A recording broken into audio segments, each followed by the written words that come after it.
Imagine if I shared with you that the entire essence of liberation, righteousness, and divine meetings was woven into one single evening of bloodshed and flames. Ages before humanity understood what freedom truly meant, there existed a celestial plan taking shape within Egypt's bondage quarters, a scheme so daring that it demanded 10 supernatural disasters, an ocean split down the middle, and a peak that blazed with God's actual presence. This isn't ancient myth. This represents the instant when what was hidden became revealed. The moment when the God existing outside of time entered mankind's story with such intensity that kingdoms shook and creation itself submitted. Buried inside these age-old writings lie predictions that resonate across thousands of years, recurring designs that appear in each era, and enigmas that academics still cannot completely unravel. For what reason did God make Pharaoh's heart stubborn? What truly transpired on that peak during those 40 days?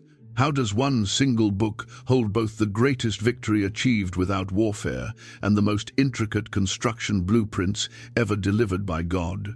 The Exodus represents more than just what took place. It's what continues to take place.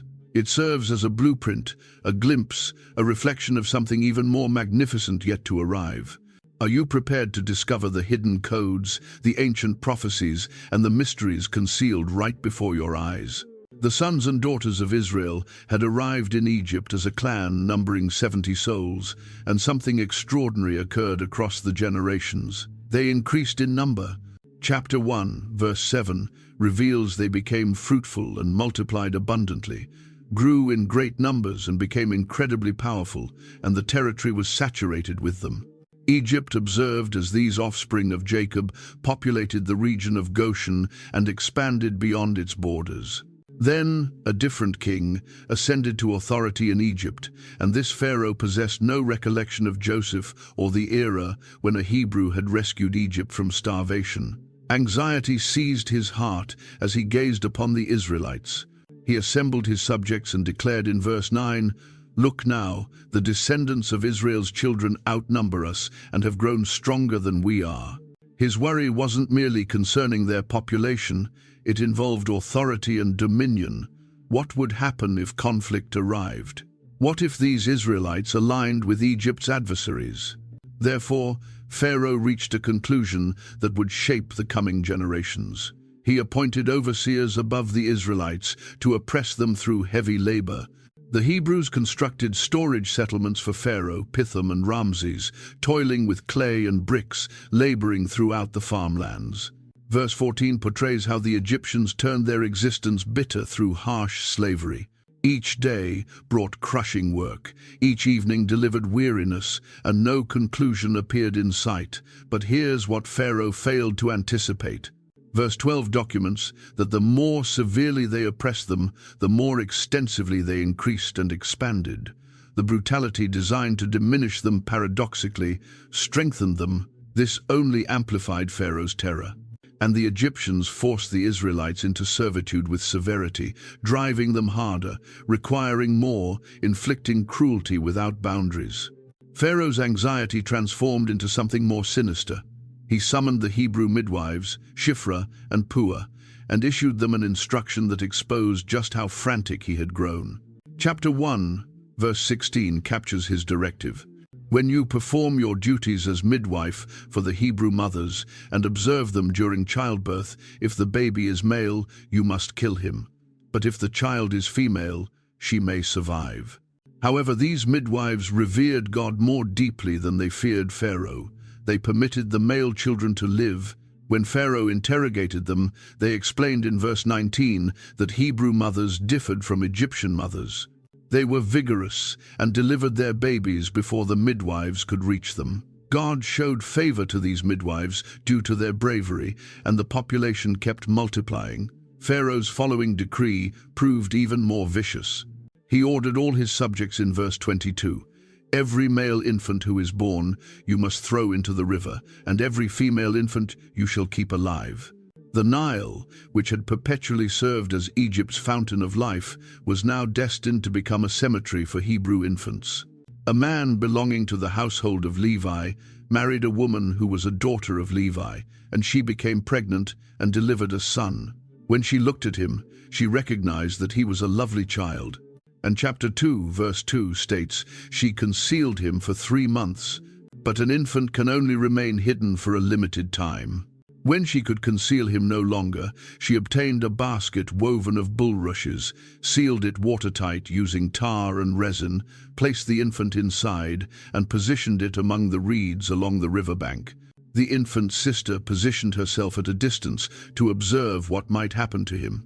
Pharaoh's daughter descended to wash at the river, and her attendants strolled beside the waterway. She noticed the basket nestled among the reeds and dispatched her servant to retrieve it. When she opened it, verse 6 reveals she observed the infant, and he was weeping. She felt compassion toward him and remarked, "This must be one of the Hebrew children." The infant's sister approached at precisely the right instant and inquired if she should locate a Hebrew woman to provide nursing for the child. Pharaoh's daughter consented, and the young girl brought the infant's actual mother. Pharaoh's daughter instructed the woman in verse 9, "Take this infant away and provide nursing for me, and I shall pay you wages." So the woman accepted her own son and nursed him. When the child matured, she delivered him to Pharaoh's daughter, and he became her son. She named him Moses, stating in verse 10, "Because I pulled him out of the water." Moses matured within Pharaoh's royal palace, but he never abandoned the memory of his origins. Chapter 2:11 reveals that when Moses reached adulthood, he ventured out to his kinsmen and witnessed their suffering. There he observed an Egyptian assaulting a Hebrew, one of his own people. Moses glanced in every direction, and seeing nobody present, he struck down the Egyptian and buried him in the sand. The following day Moses ventured out once more and witnessed 2 Hebrew men in conflict. He questioned the one who was at fault in verse 13. "For what reason are you attacking your fellow man?" The man's reply struck deeply. "Who appointed you as a prince and magistrate over us? Do you plan to murder me just as you murdered the Egyptian?" Moses became frightened because he understood his secret had been exposed. The matter was discovered. When Pharaoh learned about what Moses had committed, he attempted to execute him. But Moses escaped from Pharaoh's reach and traveled to settle in the territory of Midian. He seated himself beside a well, and the 7 daughters belonging to the priest of Midian arrived to draw water for their father's livestock. Some herdsmen appeared and chased them away, but Moses rose up, assisted them, and provided water for their flock. When they came back to their father Reuel, he inquired why they had returned home so promptly. They clarified in verse 19 that an Egyptian rescued us from the shepherd's control, and he also extracted sufficient water for us and watered the livestock. Reuel instructed them to summon Moses so he could share a meal with them.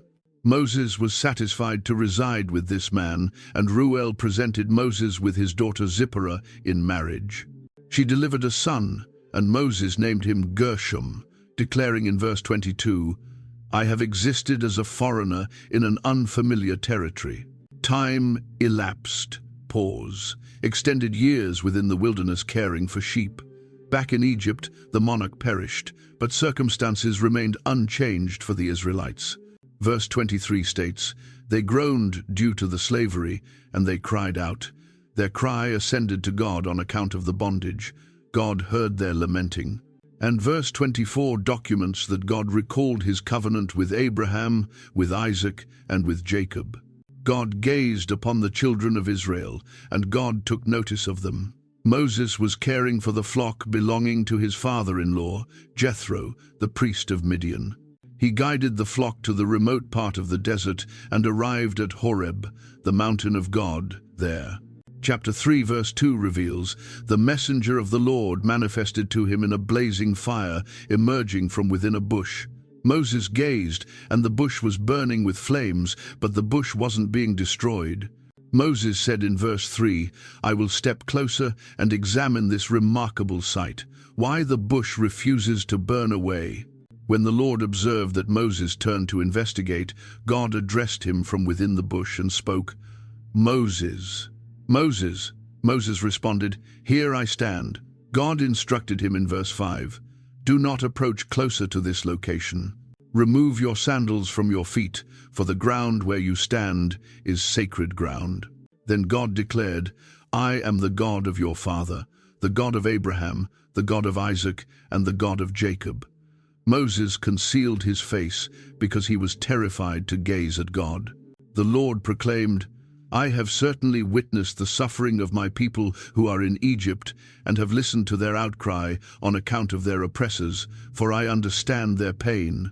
Verse 8 proceeds, So I have descended to rescue them from the control of the Egyptians, and to transport them upward from that territory to a favorable and spacious land, to a territory overflowing with milk and honey. God was dispatching Moses to Pharaoh to extract the children of Israel from Egypt. Moses replied with the first of numerous protests. Who am I that I should approach Pharaoh, and that I should extract the children of Israel from Egypt? God responded in verse 12, I will absolutely be present with you, and this will serve as confirmation to you that I have dispatched you. When you have extracted the people from Egypt, you will worship God on this mountain. But Moses possessed another inquiry. If he approached the Israelites and informed them the God of their ancestors had dispatched him, they would request God's identity. What should he communicate to them? God spoke to Moses in verse 14, I am who I am. He continued, In this manner you shall declare to the children of Israel, I am has dispatched me to you. God also instructed Moses to state that the Lord God of their ancestors, the God of Abraham, Isaac, and Jacob, had dispatched him. This represented God's identity forever, his remembrance to every generation. God provided Moses with precise directions. He was to assemble the elders of Israel and inform them that the Lord had manifested to him. They would accept his message. Then Moses and the elders would approach the monarch of Egypt and appeal for a 3-day expedition into the barren lands to offer sacrifices to the Lord. But God cautioned in verse 19, I am certain that the monarch of Egypt will refuse to release you. No, not even through a powerful hand. So God would extend his hand and assault Egypt with all his miraculous acts, and following that, Pharaoh would release them. Moses remained unconvinced. He questioned in chapter 4, verse 1, But imagine they refuse to trust me or accept my message. Imagine they declare, The Lord has not manifested to you. God questioned him about what was in his grasp. Moses stated it was a staff. God instructed him to throw it on the earth, and when Moses complied, it transformed into a serpent. Moses retreated from it. God instructed him to extend his hand and grasp it by the tail. And when Moses obeyed, it transformed back into a staff in his grasp. God provided Moses with another miraculous sign. He instructed him to insert his hand into his garment. And when Moses withdrew it, verse 6 states, his hand was leprous, resembling snow. God instructed him to insert it back into his garment. And when he withdrew it once more, it was healed like his other skin.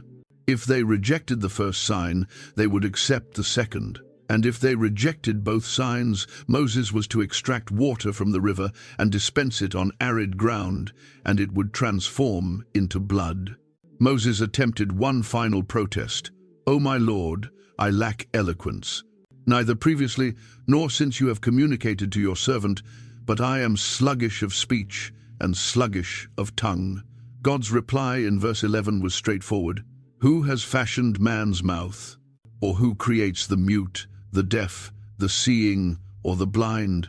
Have not I, the Lord? God guaranteed to be present with Moses' mouth and instruct him what to communicate. But Moses pleaded in verse 13, O my Lord, kindly dispatch through the hand of whomever else you might dispatch. The fury of the Lord was ignited against Moses, and God referenced his brother Aaron, stating Aaron could communicate effectively and was already traveling to encounter him. Aaron would serve as Moses' representative. God declared in verse 15, You shall communicate to him and place the words within his mouth, and I will be present with your mouth and with his mouth, and I will instruct you what you shall accomplish. Moses returned to Jethro and requested to journey back to Egypt to determine if his kinsmen were still surviving. Jethro instructed him to depart in peace.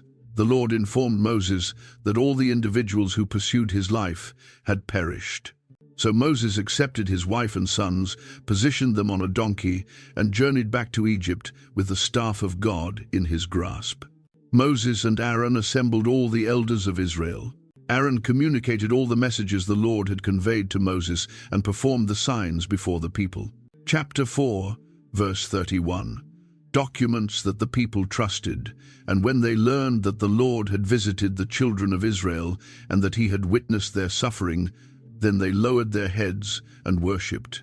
Then Moses and Aaron approached Pharaoh and declared in chapter 5, verse 1, "In this manner speaks the Lord God of Israel, release my people so they may conduct a celebration to me in the wilderness." Pharaoh's response was swift and frigid. "Who is the Lord that I should heed his message to release Israel? I do not recognize the Lord, nor will I release Israel." That identical day, Pharaoh commanded the overseers and supervisors, stating in verse 7, "You shall no longer provide the people straw to manufacture bricks as previously. Allow them to venture and collect straw for themselves." But the required quantity of bricks stayed the same. The people dispersed throughout Egypt to collect stubble for straw. The overseers struck the Israelite officers, questioning why they hadn't fulfilled their requirements. The officers approached Pharaoh and appealed to him, but he accused them of being idle. When they departed from Pharaoh, they encountered Moses and Aaron and stated in verse 21, "Allow the Lord to examine you and render judgment, because you have made us repulsive in Pharaoh's eyes and in his servants' eyes, to position a sword in their grasp to execute us." Moses directed himself to the Lord and questioned why he had inflicted difficulty on these people and why he had dispatched him at all. The Lord replied in chapter 6, verse 1, "At this moment you shall witness what I will accomplish to Pharaoh. For with a mighty hand he will release them, and with a mighty hand he will expel them from his territory." The Lord instructed Moses to approach Pharaoh in the morning when he ventured out to the water. Moses was to position himself by the river's edge to encounter him, carrying the staff that had transformed into a serpent. Chapter 7, verse 17, documents what Moses was to communicate. "In this manner speaks the Lord. Through this you shall recognize that I am the Lord. Observe, I will strike the waters which exist in the river with the staff that exists in my grasp, and they shall transform to blood." Moses and Aaron executed precisely as the Lord instructed. Aaron elevated the staff and struck the waters in verse 20, and all the waters that existed in the river transformed to blood. The fish within the river perished. The river emitted a foul odor, and the Egyptians were unable to consume the water. There existed blood across all the territory of Egypt. But Pharaoh's sorcerers accomplished the identical thing through their supernatural arts, and Pharaoh's heart became rigid. He rotated and entered his residence, disregarding what had transpired. 7 days elapsed, following the Lord striking the river. Then the Lord instructed Moses to approach Pharaoh once more and declare in chapter 8, verse 1, "In this manner speaks the Lord, release my people so they may worship me. But if you decline to release them, observe, I will afflict all your region with frogs." The frogs would ascend from the river, penetrate houses, bedchambers, beds, the residences of servants, into ovens and mixing bowls. Aaron extended his hand across the waters of Egypt, and verse 6 reveals the frogs ascended and blanketed the territory of Egypt. Once more the sorcerers accomplished the same through their supernatural arts and produced frogs. Pharaoh summoned Moses and Aaron and declared in verse 8, "Petition the Lord that he may remove the frogs from me and from my people, and I will release the people so they may offer sacrifices to the Lord." Moses questioned Pharaoh when he should make intercession for him. Pharaoh responded, "Tomorrow." Moses concurred, stating in verse 10, "Allow it to be as you have spoken, that you may recognize that there exists no one comparable to the Lord our God." The frogs would withdraw from Pharaoh, his residences, servants, and people. They would persist only in the river. Moses called out to the Lord regarding the frogs, and the Lord acted as Moses requested. Verse 13 states, The frogs expired from the houses, from the courtyards, and from the farmlands. They accumulated them in mounds, and the territory emitted a foul odor. But when Pharaoh perceived there was respite, he made his heart stubborn and refused to hear them. The Lord instructed Aaron to extend his staff and strike the earth's dust. When he obeyed, chapter 8, verse 17, documents that all the earth's dust transformed into lice across all the territory of Egypt. The lice covered man and animal. The sorcerers attempted to generate lice through their supernatural arts, but were unsuccessful. The lice covered man and animal, and the sorcerers informed Pharaoh in verse 19, "This represents the finger of God." But Pharaoh's heart became rigid, and he refused to listen. The Lord instructed Moses to arise early and position himself before Pharaoh when he emerged to the water. Moses was to declare in verse 20, "In this manner speaks the Lord, release my people so they may worship me." Or alternatively, if you refuse to release my people, observe, I will dispatch swarms of flies upon you and your servants, upon your people, and into your residences. But something different would occur this occasion. Verse 22 proceeds, "And on that day I will distinguish the territory of Goshen in which my people reside, so that no swarms of flies shall exist there, in order that you may recognize that I am the Lord within the territory." The Lord executed precisely this. Dense swarms of flies entered Pharaoh's residence, his servants' residences, and across Egypt. The territory was devastated on account of the swarms.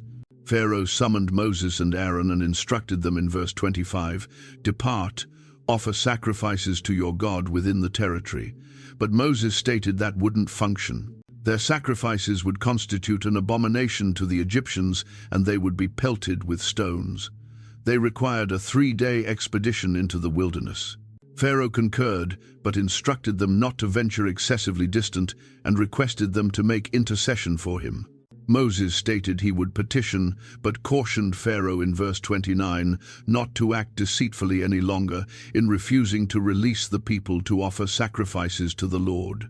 Moses departed and petitioned, and the Lord eliminated the swarms from Pharaoh, his servants and his people. Not a single one persisted. But verse 32 documents that Pharaoh made his heart stubborn on this occasion. Also, neither would he release the people.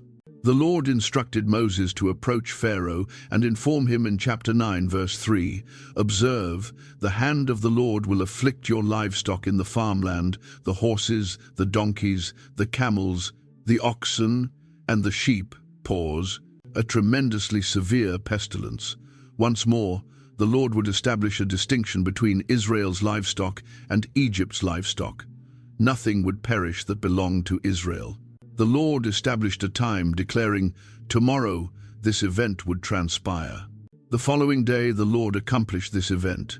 Verse 6 states, "All the livestock of Egypt perished, but of the livestock belonging to the children of Israel, not a single one perished." Pharaoh dispatched someone to investigate, and truly, not even one of Israel's animals had perished. Yet Pharaoh's heart became rigid, and he refused to release the people. The Lord instructed Moses and Aaron to extract handfuls of ash from a furnace and have Moses disperse it toward the sky in Pharaoh's observation. It would transform into fine particles across Egypt and produce boils that erupt in sores upon man and animal. They executed this. And verse 10 documents that boils manifested upon man and animal. The sorcerers were unable to position themselves before Moses on account of the boils. For the boils existed on the sorcerers and all the Egyptians. But the Lord made Pharaoh's heart rigid, and he refused to listen. The Lord instructed Moses to arise early, position himself before Pharaoh, and convey a message. Chapter 9, verse 14, documents these words. "In this manner speaks the Lord God of the Hebrews, release my people, so they may worship me. For at this moment I will dispatch all my afflictions to your very core, and upon your servants and upon your people, so that you may recognize that there exists none comparable to me throughout all the earth." Our God clarified that he could have already eliminated Pharaoh and his people through pestilence. But he had elevated Pharaoh for this precise purpose, to demonstrate his power and proclaim his identity across all the earth. God proclaimed that tomorrow he would produce tremendously heavy hail to descend unlike any Egypt had witnessed since its establishment. Anyone who failed to transport their servants and livestock inside would perish. Verse 20 states, "Whoever revered the message of the Lord among Pharaoh's servants caused his servants and his livestock to escape to the residences. But those who disregarded the Lord's message abandoned them in the farmland." Moses extended his staff toward the sky, and the Lord dispatched thunder, hail, and fire streaking to the earth. Verse 24 portrays it. So there existed hail, and fire intermingled with the hail, so tremendously heavy that there existed none comparable to it throughout all the territory of Egypt since it became a nation. And the hail struck everything in the farmland, paws, man, animal, every plant, every tree, paws. Only in Goshen, where the children of Israel resided, there existed no hail. Pharaoh dispatched for Moses and Aaron and declared in verse 27, "I have transgressed this occasion, the Lord is righteous, and my people and I are wicked." He requested them to petition that there would be no additional mighty thundering and hail, guaranteeing to release them. Moses informed him he would extend his hands to the Lord. The thunder would terminate and the hail would cease, so that you may recognize that the earth belongs to the Lord. But Moses added in verse 30, "As for you and your servants, I recognize that you will not yet revere the Lord God." Moses departed from the settlement, extended his hands to the Lord, and the thunder, hail, and precipitation terminated. When Pharaoh witnessed this, verse 34 states, "He transgressed yet more extensively, and he made his heart stubborn, he and his servants." Pharaoh refused to release the children of Israel. The Lord instructed Moses to approach Pharaoh, clarifying in chapter 10, verse 2, that he had made Pharaoh's heart stubborn and the hearts of his servants, so that I may demonstrate these signs of mine before him, and so that you may communicate in the presence of your son and your son's son the powerful things I have accomplished in Egypt and my signs which I have performed among them, so that you may recognize that I am the Lord.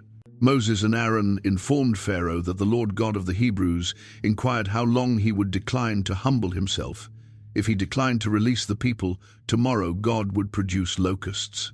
Verse 5 states, "They shall blanket the surface of the earth, so that nobody will be capable of perceiving the earth, and they shall consume the remainder of what is left, which persists to you from the hail, and they shall consume every tree which develops for you from the farmland." The Pharaoh's servants questioned him in verse 7, "How extended shall this individual be a snare to us? Release the men so they may worship the Lord their God. Do you not yet comprehend that Egypt is devastated?" Moses and Aaron were returned, and Pharaoh inquired, who precisely would depart? Moses declared in verse 9, "We will depart with our young and our elderly, with our sons and our daughters, with our flocks and our herds we will depart, for we must conduct a celebration to the Lord." Pharaoh declined, stating, "Only the men could depart." He expelled them from his presence. Moses extended his staff across Egypt, and the Lord produced an east wind that blew throughout that day and nighttime. When morning arrived, the east wind transported the locusts. Verse 14 portrays them. The locusts ascended across all the territory of Egypt and settled on all the region of Egypt. They were tremendously severe. Previously there had existed no such locusts as they, nor shall there exist such following them. They blanketed the surface of the earth so that the territory was obscured, consuming every plant and all the fruit the hail had abandoned. Nothing green persisted on trees or plants anywhere in Egypt. Pharaoh rushed to summon Moses and Aaron. He declared in verse 16, "I have transgressed against the Lord your God and against you. At this moment, therefore, kindly pardon my transgression, only this single occasion, and petition the Lord your God, so that he may extract from me this death only." Moses departed and petitioned, and the Lord rotated a tremendously powerful west wind that extracted the locusts away and propelled them into the Red Sea. Not a single locust persisted in all Egypt, but the Lord made Pharaoh's heart stubborn, and he refused to release the children of Israel. The Lord instructed Moses to extend his hand toward the sky. When he obeyed, chapter 10, verse 22 states, "There existed dense darkness throughout all the territory of Egypt 3 days. The Egyptians were unable to perceive one another, and nobody arose from their location for 3 days. But all the children of Israel possessed illumination in their residences." Pharaoh summoned Moses and declared in verse 24, "Depart, worship the Lord, only allow your flocks and your herds to be retained. Allow your little ones also to depart with you." Moses stated they required to transport their livestock too. They didn't recognize what they would require to worship the Lord until they arrived there. The Lord made Pharaoh's heart stubborn, and he wouldn't release them. Pharaoh instructed Moses in verse 28, "Withdraw from me. Exercise caution to yourself and observe my face no further. For on the day you observe my face, you shall perish." Moses responded, "You have communicated well. I will never observe your face again." The Lord communicated to Moses and informed him about one additional affliction. 11, verse 1, documents God's words. "I will produce one additional affliction on Pharaoh and on Egypt. Following that, he will release you from here. When he releases you, he will absolutely expel you from here completely." God instructed Moses to communicate to the people, instructing every man to request from his neighbor and every woman to request from her neighbor articles of silver and gold. The Lord provided the people favor in the observation of the Egyptians. Moses himself had become tremendously significant in Egypt, respected by Pharaoh's servants and the people. Moses informed Pharaoh what the Lord declared in verse 4.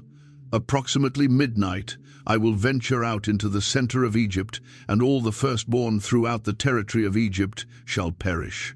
From the firstborn of Pharaoh who occupies his throne, even to the firstborn of the female servant who exists behind the handmill, and all the firstborn of the animals."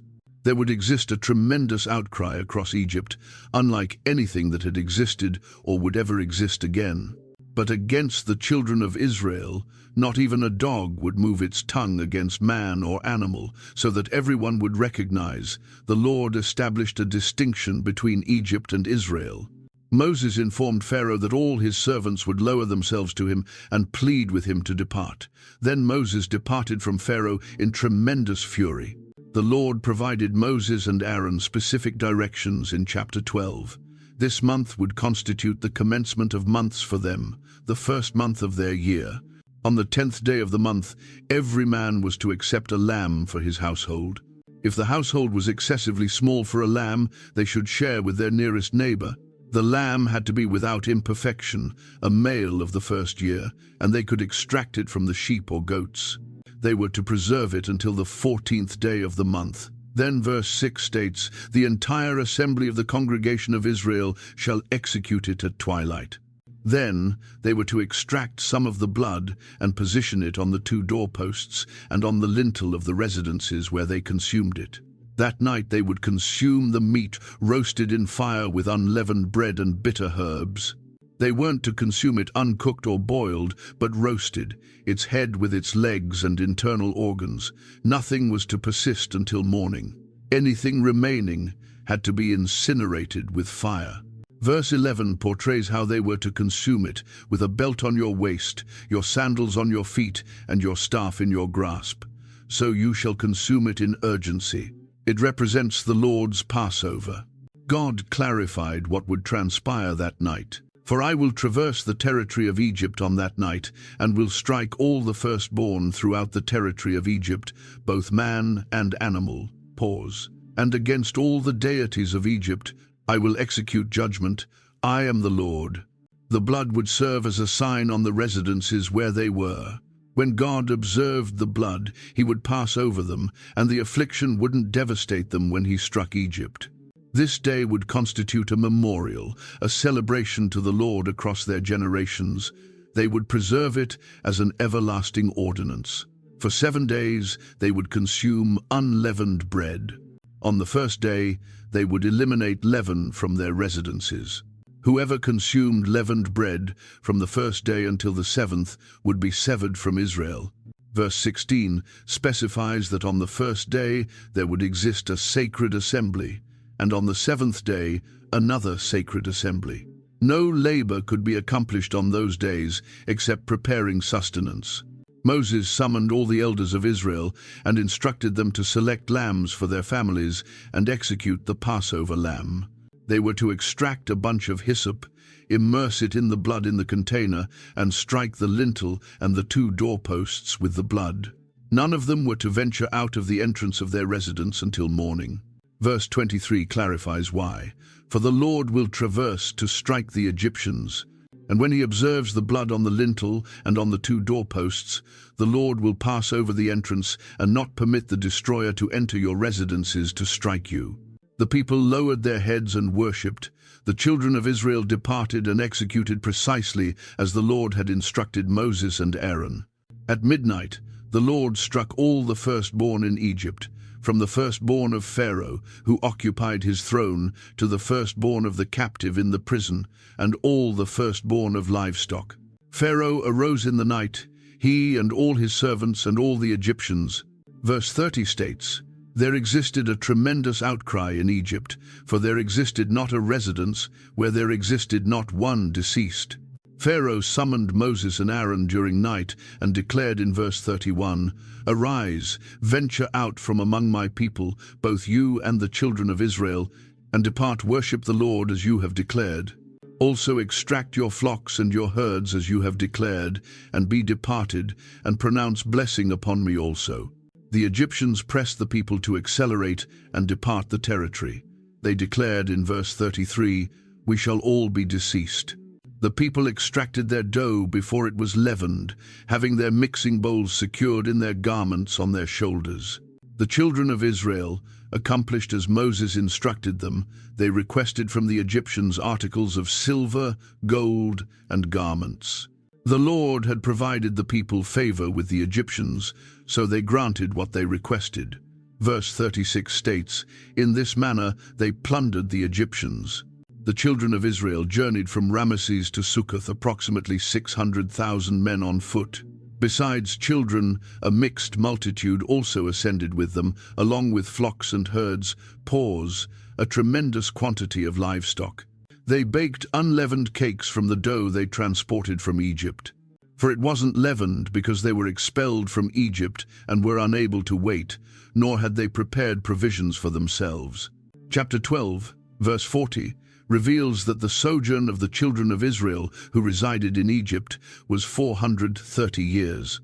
At the conclusion of 430 years, on that identical day, all the armies of the Lord departed from Egypt.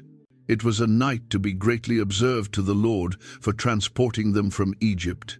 This was that night of the Lord to be observed by all the children of Israel across their generations. The Lord provided Moses and Aaron regulations regarding the Passover. No foreigner could consume it, but every man's servant who was purchased for currency could consume it after being circumcised. A temporary resident and hired servant were unable to consume it. It had to be consumed in one residence. They were unable to transport any of the meat outside, and they weren't to fracture any of its bones. Verse 47 states, All the congregation of Israel shall preserve it. If a stranger desired to preserve the Passover to the Lord, all his males had to be circumcised first. Then he could approach and preserve it, becoming comparable to a native of the territory. But no uncircumcised person could consume it. One law would apply to both the native-born and the stranger among them. All the children of Israel accomplished as the Lord instructed Moses and Aaron. That identical day, verse 51 documents that the Lord transported the children of Israel from the territory of Egypt according to their armies. The Lord communicated to Moses in chapter 13, declaring in verse 2, Consecrate to me all the firstborn. Whatever opens the womb among the children of Israel, both of man and animal, it belongs to me. Moses instructed the people to remember this day when they departed from Egypt, from the house of slavery. The Lord had transported them out through strength of hand, so no leavened bread was to be consumed. They were departing in the month of Abib. When the Lord transported them into the territory, he swore to provide them a territory overflowing with milk and honey. They were to preserve this service in that month. 7 days they would consume unleavened bread, and on the 7th day there would exist a celebration to the Lord. Verse 9 clarifies the purpose. It shall serve as a sign to you on your hand and as a memorial between your eyes, so that the Lord's law may exist in your mouth. For with a mighty hand the Lord has transported you from Egypt. Every firstborn that opened the womb belonged to the Lord, all the firstborn males of livestock. Every firstborn of a donkey they would redeem with a lamb, but if they failed to redeem it, they would fracture its neck. All the firstborn of man among their sons they would redeem. Verse 14 states, when their son inquired what this signified, they were to inform him, through strength of hand, the Lord transported us from Egypt, from the house of slavery. Thus, when Pharaoh released the people, God failed to guide them through the route of the territory of the Philistines, although that was proximate. Chapter 13, verse 17 clarifies why. For God declared, lest perhaps the people alter their minds when they witness warfare and return to Egypt. So God guided them around through the route of the wilderness of the Red Sea. The children of Israel ascended in orderly formations from Egypt. Moses extracted the bones of Joseph with him, for Joseph had positioned the children of Israel under solemn oath, declaring in verse 19, God will absolutely visit you, and you shall transport my bones from here with you. They extracted their journey from Sukkoth and camped in Etham at the boundary of the wilderness. The Lord advanced before them during day in a pillar of cloud to guide the route, and during night in a pillar of fire to provide them illumination so they could travel both day and night. He failed to extract the pillar of cloud during day or the pillar of fire during night from before the people.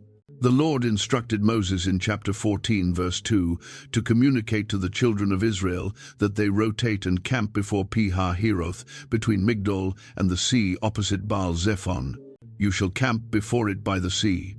God clarified that Pharaoh would declare the children of Israel were bewildered by the territory that the wilderness had enclosed them.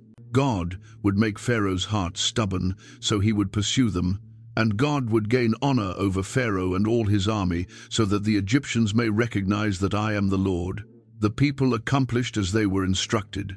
When the monarch of Egypt was informed that the people had escaped, the heart of Pharaoh and his servants was rotated against them.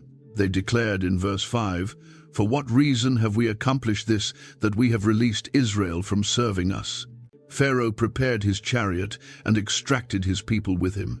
He extracted 600 choice chariots and all the chariots of Egypt with captains over everyone. The Lord made Pharaoh's heart stubborn, and he pursued the children of Israel. The Egyptians pursued them, all Pharaoh's horses and chariots, his horsemen and army, and overtook them camping by the sea. When Pharaoh approached, the children of Israel elevated their eyes and observed the Egyptians marching following them. They were tremendously frightened and cried out to the Lord.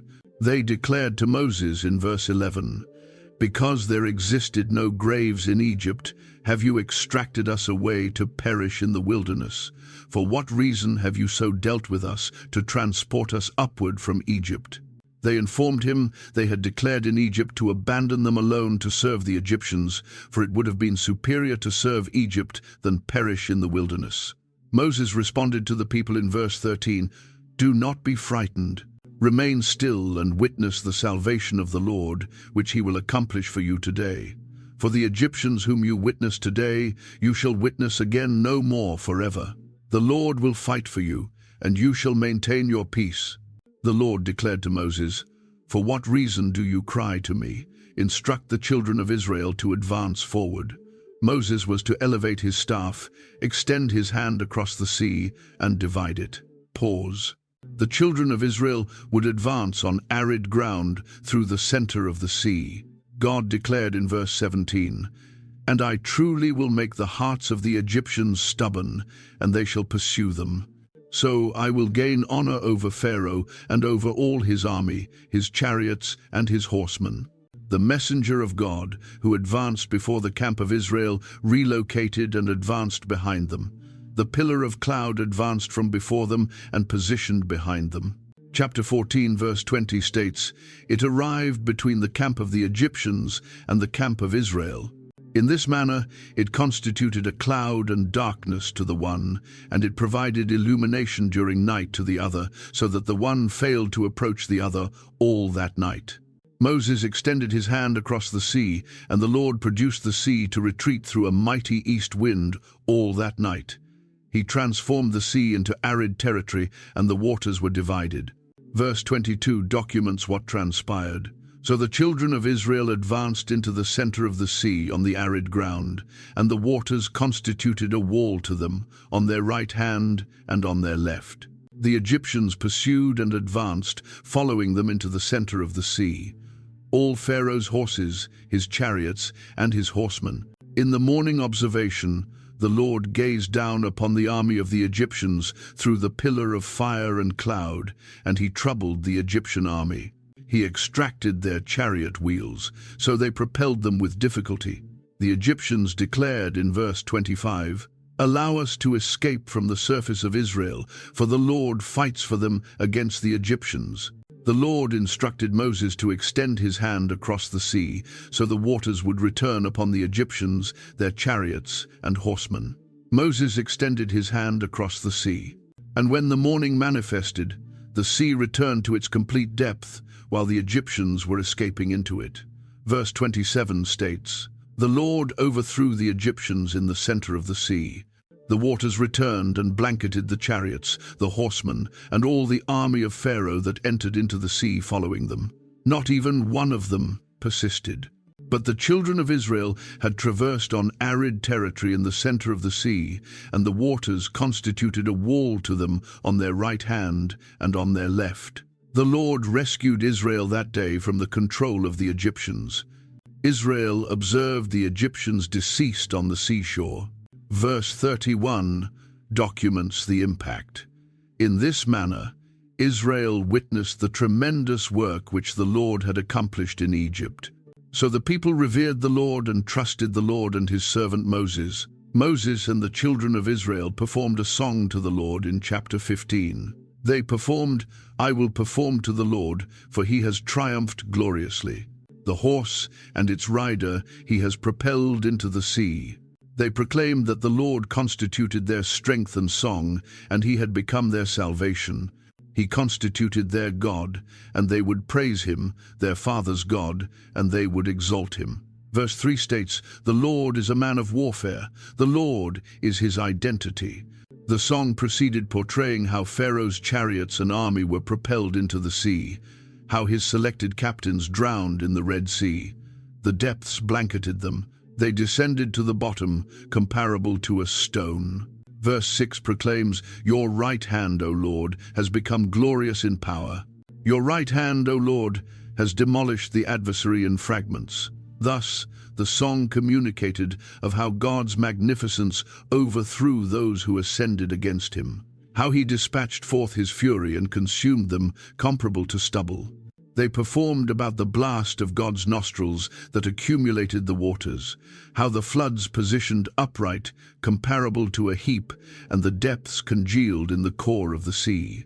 The adversary had declared he would pursue, overtake, divide the spoil, satisfy himself on them, extract his sword, and devastate them. But verse 10 states, "You breathed with your wind, the sea blanketed them. They descended comparable to lead in the mighty waters." The song inquired, "Who among the deities was comparable to the Lord? Glorious in holiness, fearful in praises, performing wonders." Miriam the prophetess, Aaron's sister, extracted a tambourine in her grasp. All the women departed, following her with tambourines and dances. Verse 21 documents how Miriam responded to them, "Perform to the Lord, for he has triumphed gloriously. The horse and its rider he has propelled into the sea." Moses transported Israel from the Red Sea, and they departed into the wilderness of Shur. They advanced 3 days in the wilderness and discovered no water. When they arrived to Marah, they were unable to consume the waters there because they were bitter. That's the reason the identity of the location was designated Marah. Chapter 15, verse 24 states, The people protested against Moses, declaring, "What shall we consume?" Moses cried out to the Lord, and the Lord revealed to him a tree. When he propelled it into the waters were transformed. Sweet. There God established a statute and an ordinance for them, and there he tested them. He declared in verse 26, "If you diligently heed the voice of the Lord your God, and accomplish what is right in his observation, provide ear to his commandments, and preserve all his statutes, I will position none of the diseases on you which I have transported on the Egyptians, for I am the Lord who heals you."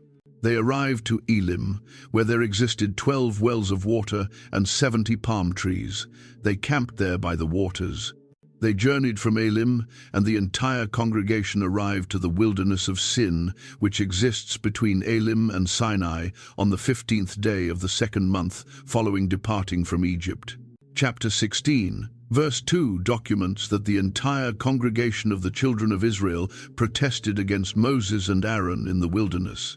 They declared to them, "Oh, that we had perished by the hand of the Lord in the territory of Egypt, when we occupied by the pots of meat, and when we consumed bread to the complete. For you have transported us into this wilderness to execute this entire assembly with hunger." The Lord instructed Moses in verse 4, "Observe, I will precipitate bread from heaven for you, and the people shall depart and accumulate a certain quota every day, so that I may test them whether they will traverse in my law or not. And on the 6th day they would prepare what they transported in, and it would constitute twice as much as they accumulated daily." Moses and Aaron informed all Israel that at evening they would recognize the Lord had transported them from Egypt, and in the morning they would witness the glory of the Lord, because he had listened to their protests against him. Moses declared in verse 8, "This shall be witnessed when the Lord provides you meat to consume in the evening, and in the morning bread to the complete. For the Lord listens to your protests, which you fabricate against him." And what are we? Your protests are not against us, but against the Lord. Moses instructed Aaron to inform the congregation to approach before the Lord, for he had listened to their protests. As Aaron communicated, they gazed toward the wilderness, and the glory of the Lord manifested in the cloud. The Lord instructed Moses he had listened to the protests of the children of Israel. Moses was to inform them in verse 12, "At twilight you shall consume meat, and in the morning you shall be satisfied with bread, and you shall recognize that I am the Lord your God." That evening, quail ascended and blanketed the camp. In the morning, the dew positioned all around the camp. When the layer of dew elevated, there on the surface of the wilderness existed a small round substance as fine as frost. When the children of Israel witnessed it, they declared to one another, "What is it?" Moses informed them in verse 15, "This represents the bread which the Lord has provided you to consume."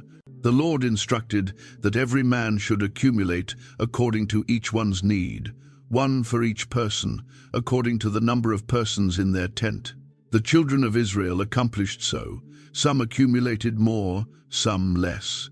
When they measured it by omer, verse 18 states, "He who accumulated much had nothing remaining, and he who accumulated little had no lack." Every man had accumulated according to each one's need. Moses instructed them to allow no one to abandon any until morning, but some failed to listen and preserved part of it until morning. It bred worms and emitted a foul odor, and Moses was furious with them. They accumulated it every morning, each according to his need. When the sun became hot, it melted. On the 6th day they accumulated twice as much bread, 2 omers for each one. All the rulers of the congregation arrived and informed Moses. He declared in verse 23, "This represents what the Lord has declared. Tomorrow represents a Sabbath rest, a sacred Sabbath to the Lord. Bake what you will bake today, and boil what you will boil, and position for yourselves all that persists to be preserved until morning." They positioned it until morning, as Moses instructed, and it failed to emit a foul odor, nor existed there any worms in it. Moses declared to consume it that day, for it constituted a Sabbath to the Lord. They wouldn't discover it in the farmland. 6 days they could accumulate it, but on the seventh day, the Sabbath, there would exist none. On the seventh day, some people departed to accumulate, but they discovered none. The Lord declared to Moses in verse 28, "How extended do you decline to preserve my commandments and my laws?" The Lord had provided them the Sabbath, which constituted why he provided them bread for 2 days on the sixth day. Every man was to persist in his location. No one should depart on the seventh day, so the people rested on the seventh day. The house of Israel designated its identity manna. Verse 31 portrays it. And it existed comparable to white coriander seed, and the taste of it existed comparable to wafers fabricated with honey. Now Moses declared that the Lord instructed an omer of it to be preserved for their generations, so they could witness the bread he nourished them in the wilderness when he transported them from Egypt. Moses instructed Aaron to extract a pot, position an omer of manna in it, and position it before the Lord to be preserved for their generations. As the Lord instructed Moses, Aaron positioned it before the testimony to be preserved. Verse 35 states, "And the children of Israel consumed manna 40 years until they arrived to an inhabited territory. They consumed manna until they arrived to the border of the territory of Canaan." The congregation of the children of Israel journeyed from the wilderness of Sin according to the Lord's instruction. They camped in Rephidim, but there existed no water for the people to consume. Chapter 17, verse 2 states, "The people contended with Moses and declared, 'Provide us water so that we may consume.' Moses questioned them why they contended with him and why they tempted the Lord. The people thirsted there for water, and they protested against Moses, declaring, 'For what reason is it you have transported us upward from Egypt to execute us and our children and our livestock with thirst?' Moses cried out to the Lord in verse 4, declaring, 'What shall I accomplish with this people? They are almost prepared to stone me.' The Lord instructed Moses to advance before the people, extracting some of the elders of Israel with him, and extracting in his grasp the staff with which he struck the river. The Lord declared in verse 6, "Observe, I will position before you there on the rock in Horeb, and you shall strike the rock, and water will emerge from it so that the people may consume." Moses accomplished so in the observation of the elders of Israel. He designated the identity of the location Massah and Meribah on account of the contention of the children of Israel, and because they tempted the Lord, declaring, "Is the Lord among us or not?" Amalek arrived and fought with Israel in Rephidim. Moses instructed Joshua in verse 9, "Select us some men and depart fight with Amalek. Tomorrow I will position on the summit of the hill with the staff of God in my grasp." Joshua accomplished as Moses instructed him and fought with Amalek. Moses, Aaron, and Hur ascended to the summit of the hill. When Moses elevated his hand, Israel prevailed. When he lowered his hand, Amalek prevailed. Moses' hands became heavy, so they extracted a stone and positioned it under him, and he occupied on it. Aaron and Hur supported his hands, one on one side and one on the other. Verse 12 states, "His hands were steady until the descending of the sun." Joshua defeated Amalek and his people with the edge of the sword. The Lord instructed Moses to inscribe this for a memorial in the book, and recount to Joshua that he would completely erase the remembrance of Amalek from under heaven. Moses constructed an altar and designated its identity, "The Lord is my banner." He declared in verse 16, "Because the Lord has sworn, the Lord will possess warfare with Amalek from generation to generation." Jethro, the priest of Midian, and Moses' father-in-law, listened of all that God had accomplished for Moses and for Israel, his people, that the Lord had transported Israel from Egypt. Chapter 18, verse 2, reveals that Jethro extracted Zipporah, Moses' wife, following he had dispatched her back with her 2 sons. One was designated Gershom, for Moses declared, "I have existed a stranger in a foreign territory." The other was designated Eleazar, for he declared, "The God of my father constituted my assistance and rescued me from the sword of Pharaoh." Jethro arrived with Moses' sons and wife to the wilderness where Moses was camped at the mountain of God. He dispatched communication to Moses, declaring in verse 6, I, your father-in-law, Jethro, am approaching to you with your wife and her 2 sons with her." Moses departed to encounter his father-in-law, lowered down and kissed him. They inquired each other about their well-being and departed into the tent. Moses informed his father-in-law all the Lord had accomplished to Pharaoh and Egypt for Israel's sake, all the hardship that had arrived upon them on the route, and how the Lord had rescued them. Jethro rejoiced for all the favorable things the Lord had accomplished for Israel, whom he had rescued from the control of the Egyptians. Verse 10 documents Jethro's words, "Praised be the Lord who has rescued you from the control of the Egyptians and from the control of Pharaoh, and who has rescued the people from under the control of the Egyptians." Jethro declared he at this moment recognized the Lord constituted greater than all the deities, for in the exact thing in which they behaved proudly, he existed above them. Jethro transported a burnt offering and sacrifices to God. Aaron arrived with all the elders of Israel to consume bread with Moses' father-in-law before God.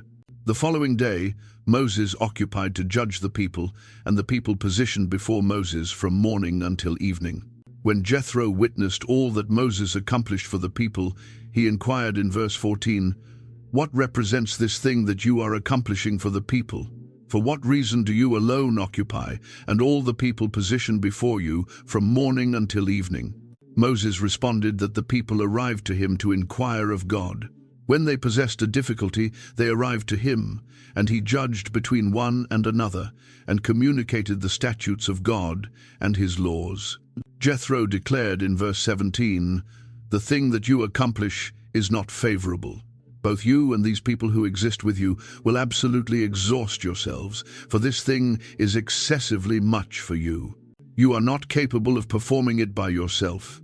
Jethro instructed Moses to listen to his counsel, and God would exist with him.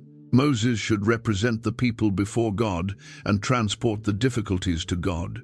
He should instruct them the statutes and laws, demonstrate them the route they must traverse and the work they must accomplish.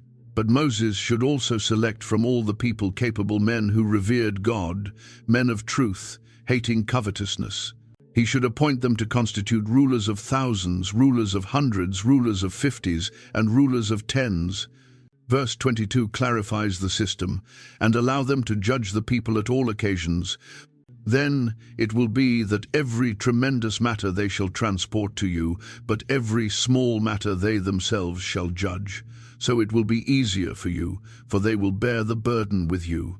If Moses accomplished this thing, and God instructed him so, he would be capable of enduring, and all the people would depart to their location in peace. Moses listened to his father-in-law and accomplished all that he declared.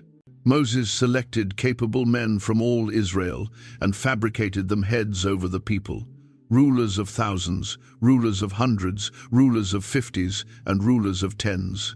They judged the people at all occasions. The hard cases they transported to Moses, but they judged every small case themselves. Moses allowed his father-in-law to depart, and he departed his route to his own territory. In the 3rd month, following the children of Israel had departed from Egypt, on the identical day they arrived to the wilderness of Sinai. They had departed from Rephidim, arrived at the wilderness of Sinai, and camped in the wilderness. Chapter 19 verse 2 states, Israel camped there before the mountain. Moses ascended to God, and the Lord addressed to him from the mountain, declaring in verse 3, "In this manner you shall declare to the house of Jacob and inform the children of Israel." Pause.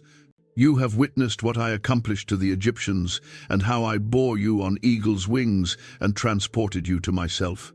At this moment, therefore, if you will truly heed my voice and preserve my covenant, then you shall constitute a special treasure to me above all people. For all the earth belongs to me, and you shall constitute to me a kingdom of priests and a sacred nation. These represent the words which you shall communicate to the children of Israel." Moses arrived and summoned the elders of the people and positioned before them all these words the Lord instructed him. All the people responded together and declared, "All that the Lord has communicated, we will accomplish." Moses transported back the words of the people to the Lord. The Lord instructed Moses in verse 9, Observe, I approach to you in the dense cloud, so that the people may listen when I communicate with you and trust you forever." Moses informed the words of the people to the Lord. The Lord declared to Moses, "Depart to the people and consecrate them today and tomorrow, and allow them to wash their garments. They were to be prepared for the third day. For on the third day the Lord would descend upon Mount Sinai in the observation of all the people. Moses was to establish bounds for the people all around, declaring in verse 12, "Exercise heed to yourselves that you do not ascend to the mountain or contact its base. Whoever contacts the mountain shall absolutely be positioned to death. No hand was to contact him, but he would absolutely be stoned or shot with an arrow, whether man or animal, he wouldn't survive." When the trumpet sounded extended, they could approach the mountain. Moses descended from the mountain to the people and consecrated them, and they washed their garments. He declared to the people in verse 15, "Be prepared for the third day. Do not approach your wives." On the third morning there existed thunderings and lightnings, a dense cloud on the mountain, and the sound of a trumpet that constituted tremendously loud. All the people in the camp trembled. Moses transported the people from the camp to encounter with God, and they positioned at the foot of the mountain. Chapter 19, verse 18 portrays the scene. Now Mount Sinai existed completely in smoke because the Lord descended upon it in fire. Its smoke ascended comparable to the smoke of a furnace, and the entire mountain quaked tremendously. When the blast of the trumpet sounded extended and became louder and louder, Moses communicated and God responded him through voice. The Lord descended upon Mount Sinai on the summit of the mountain. The Lord summoned Moses to the summit of the mountain, and Moses ascended. The Lord declared to Moses, "Depart down and caution the people, lest they penetrate through to gaze at the Lord, and many of them perish." The priests who approached the Lord had to consecrate themselves, or the Lord would penetrate out against them. Moses informed the Lord the people were unable to ascend to Mount Sinai because he had cautioned them to establish bounds around the mountain and consecrate it. The Lord declared in verse 24, "Away. Descend and then ascend, you and Aaron with you, but do not allow the priests and the people to penetrate through to ascend to the Lord, lest he penetrate out against them." Moses descended to the people and communicated to them. God communicated all these words in chapter 20, declaring, "I am the Lord your God who transported you from the territory of Egypt, from the house of slavery." The first commandment arrived in verse 3, "You shall possess no other deities before me." The second, "You shall not fabricate for yourself a carved image, any likeness of anything that exists in heaven above, or that exists in the earth beneath, or that exists in the water under the earth. You shall not lower down to them, nor worship them. For I, the Lord your God, am a jealous God, visiting the iniquity of the fathers upon the children, to the third and fourth generations of those who despise me, but demonstrating mercy to thousands, to those who love me and preserve my commandments." The third, verse 7 states, "You shall not extract the identity of the Lord your God in vain, for the Lord will not maintain him guiltless who extracts his identity in vain." The fourth, "Remember the Sabbath day to preserve it sacred. 6 days you shall labor and accomplish all your work, but the seventh day represents the Sabbath of the Lord your God. In it you shall accomplish no work, you nor your son, nor your daughter, nor your male servant, nor your female servant, nor your cattle, nor your stranger who exists within your gates. For in 6 days the Lord fabricated the heavens and the earth, the sea, and all that exists in them, and rested the seventh day. Therefore the Lord pronounced blessing on the Sabbath day and hallowed it." The fifth, verse 12 states, "Honor your father and your mother, so that your days may be extended upon the territory which the Lord your God is providing you." The sixth, "You shall not murder." The seventh, "You shall not commit adultery." The eighth, "You shall not steal." The ninth, "You shall not bear false witness against your neighbor." The 10th, verse 17 states, "You shall not covet your neighbor's residence." You shall not covet your neighbor's wife, nor his male servant, nor his female servant, nor his ox, nor his donkey, nor anything that belongs to your neighbor. All the people witnessed the thunderings, the lightning flashes, the sound of the trumpet, and the mountains smoking. When the people witnessed it, they trembled and positioned far distant. They declared to Moses in verse 19, "You communicate with us, and we will listen, but allow not God to communicate with us, lest we perish." Moses instructed the people not to be frightened, for God had approached to test them so that his reverence would exist before their faces, and they wouldn't transgress. The people positioned far distant, but Moses approached the dense darkness where God existed. The Lord instructed Moses to declare to the children of Israel that they had witnessed that he conversed with them from heaven. They weren't to fabricate anything to exist with him. Deities of silver or deities of gold, they weren't to fabricate for themselves. Chapter 20, verse 24, instructed them, "An altar of earth you shall fabricate for me, and you shall sacrifice on it your burnt offerings and your peace offerings, your sheep and your oxen. In every location where I document my identity, I will approach to you, and I will pronounce blessing upon you." The Lord provided Moses judgments to position before the people. Chapter 21 commences with laws regarding servants. If someone purchased a Hebrew servant, he would serve 6 years, and in the 7th he would depart free without paying anything. If he arrived by himself, he would depart by himself. If he was married, his wife would depart with him. If his master provided him a wife, and she bore him sons or daughters, the wife and children would belong to the master, and he would depart by himself. But if the servant plainly declared in verse 5, "I love my master, my wife, and my children, I will not depart free," then his master would transport him to the judges and transport him to the entrance or doorpost. His master would pierce his ear with an awl, and he would serve him forever. If a man sold his daughter as a female servant, she wouldn't depart as the male servants accomplished. If she failed to please her master, who had betrothed her to himself, he would allow her to be redeemed. He possessed no right to sell her to a foreign people, since he had dealt deceitfully with her. If he betrothed her to his son, he would deal with her according to the custom of daughters. If he extracted another wife, he were unable to diminish her sustenance, her garments, and her marriage rights. If he failed to accomplish these 3 for her, verse 11 states, "Then she shall depart free without paying currency." Laws regarding violence followed. Verse 12 states, "He who strikes a man so that he perishes shall absolutely be positioned to death. However, if he failed to lie in wait, but God delivered him into his grasp, God would appoint a location where he could escape. But if a man acted with premeditation against his neighbor to execute him through treachery, he was to be extracted from God's altar to perish. He who strikes his father or his mother shall absolutely be positioned to death." Verse 16 adds, "He who kidnaps a man and sells him, or if he is discovered in his grasp, shall absolutely be positioned to death. And he who curses his father or his mother shall absolutely be positioned to death. If men contended with each other, and one struck the other with a stone or fist, and he failed to perish, but was confined to his bed, if he arose once more and traversed about outside with his staff, the one who struck him would be acquitted. He only had to pay for the loss of his time and provide for him to be thoroughly healed. If a man struck his male or female servant with a staff, and they perished under his grasp, they would absolutely be punished. But if they survived a day or 2, he wouldn't be punished, for they constituted his property.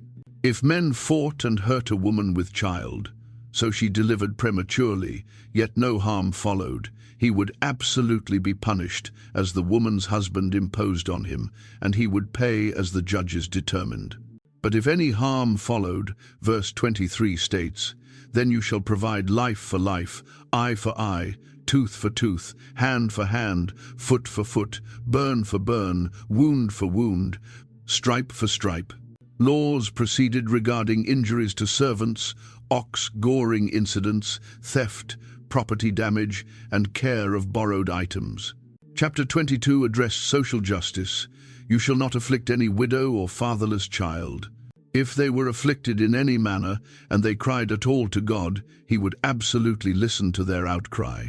Verse 24 states, "His fury would become hot, and he would execute them with the sword." Their wives would constitute widows and their children fatherless. If they lent currency to any of God's people who were poor, they weren't to constitute comparable to a currency lender to him or charge him interest. If they extracted their neighbor's garment as a pledge, they had to return it to him before the sun descended, for that constituted his only covering for his skin. Verse 27 inquires, "What will he sleep in? And it will be that when he cries to me, I will listen, for I am gracious." They weren't to revile God or curse a ruler of their people. They weren't to delay offering the first of their ripe produce and their juices. The firstborn of their sons they would provide to God.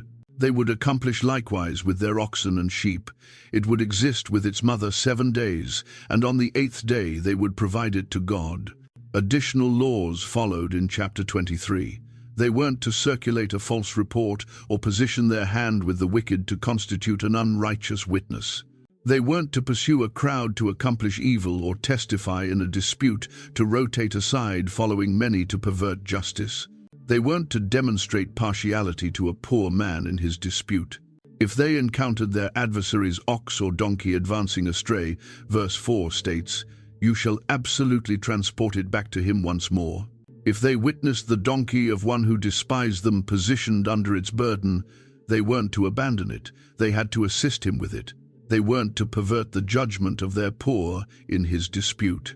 They were to preserve themselves distant from a false matter and not execute the innocent and righteous.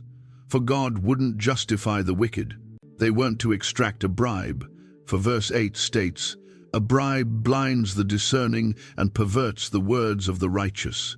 They weren't to oppress a stranger, for they recognized the heart of a stranger, since they constituted strangers in Egypt.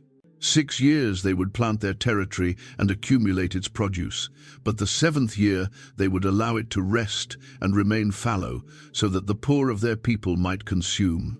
6 days they would accomplish their work, and on the 7th day they would rest, so that their ox and donkey might rest, and the son of their female servant and the stranger might be refreshed. God cautioned them to be careful to accomplish all he declared.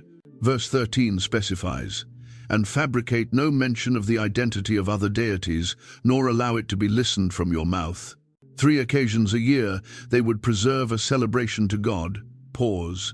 The celebration of unleavened bread, the celebration of harvest with the first fruits of their labors, and the celebration of ingathering at the conclusion of the year. 3 occasions in the year, all their males would manifest before the Lord God. They weren't to offer the blood of his sacrifice with leavened bread, nor was the fat of his sacrifice to persist until morning. The first of the first fruits of their territory they would transport into the house of the Lord their God. Verse 19 adds, "You shall not boil a young goat in its mother's milk." God declared he was dispatching a messenger before them to preserve them in the route and transport them into the location he had prepared. They were to beware of him and heed his voice, not provoking him, for he wouldn't pardon their transgressions, since God's identity existed in him. But if they truly heeded his voice and accomplished all that he communicated, verse 22 states, "Then I will constitute an adversary to your adversaries and an opponent to your opponents." God's messenger would advance before them and transport them into the Amorites, Hittites, Perizzites, Canaanites, Hivites, and Jebusites. Pause, and he would sever them off. They weren't to lower down to their deities, worship them, or accomplish according to their works. They were to completely overthrow them and completely demolish their sacred pillars. They would worship the Lord their God, and he would pronounce blessing on their bread and water and extract sickness away from among them. Moses arrived and informed the people all the words of the Lord and all the judgments. All the people responded with one voice in chapter 24, verse 3, declaring, "All the words which the Lord has declared we will accomplish." Moses inscribed all the words of the Lord and arose early in the morning. He constructed an altar at the foot of the mountain and 12 pillars, according to the 12 tribes of Israel. He dispatched young men of the children of Israel, who offered burnt offerings and sacrificed peace offerings of oxen to the Lord. Moses extracted half the blood and positioned it in containers, and half the blood he dispersed on the altar. Then he extracted the book of the covenant and read it in the hearing of the people. They declared in verse 7, "All that the Lord has declared we will accomplish and be obedient." Moses extracted the blood, dispersed it on the people, and declared, "Observe the blood of the covenant, which the Lord has fabricated with you according to all these words." The Lord instructed Moses to ascend to him on the mountain with Aaron, Nadab, Abihu, and 70 of the elders of Israel. They were to worship from afar. But Moses alone would approach the Lord. The others weren't to approach, nor were the people to ascend with him. Moses ascended with Aaron, Nadab, Abihu, and 70 of the elders of Israel.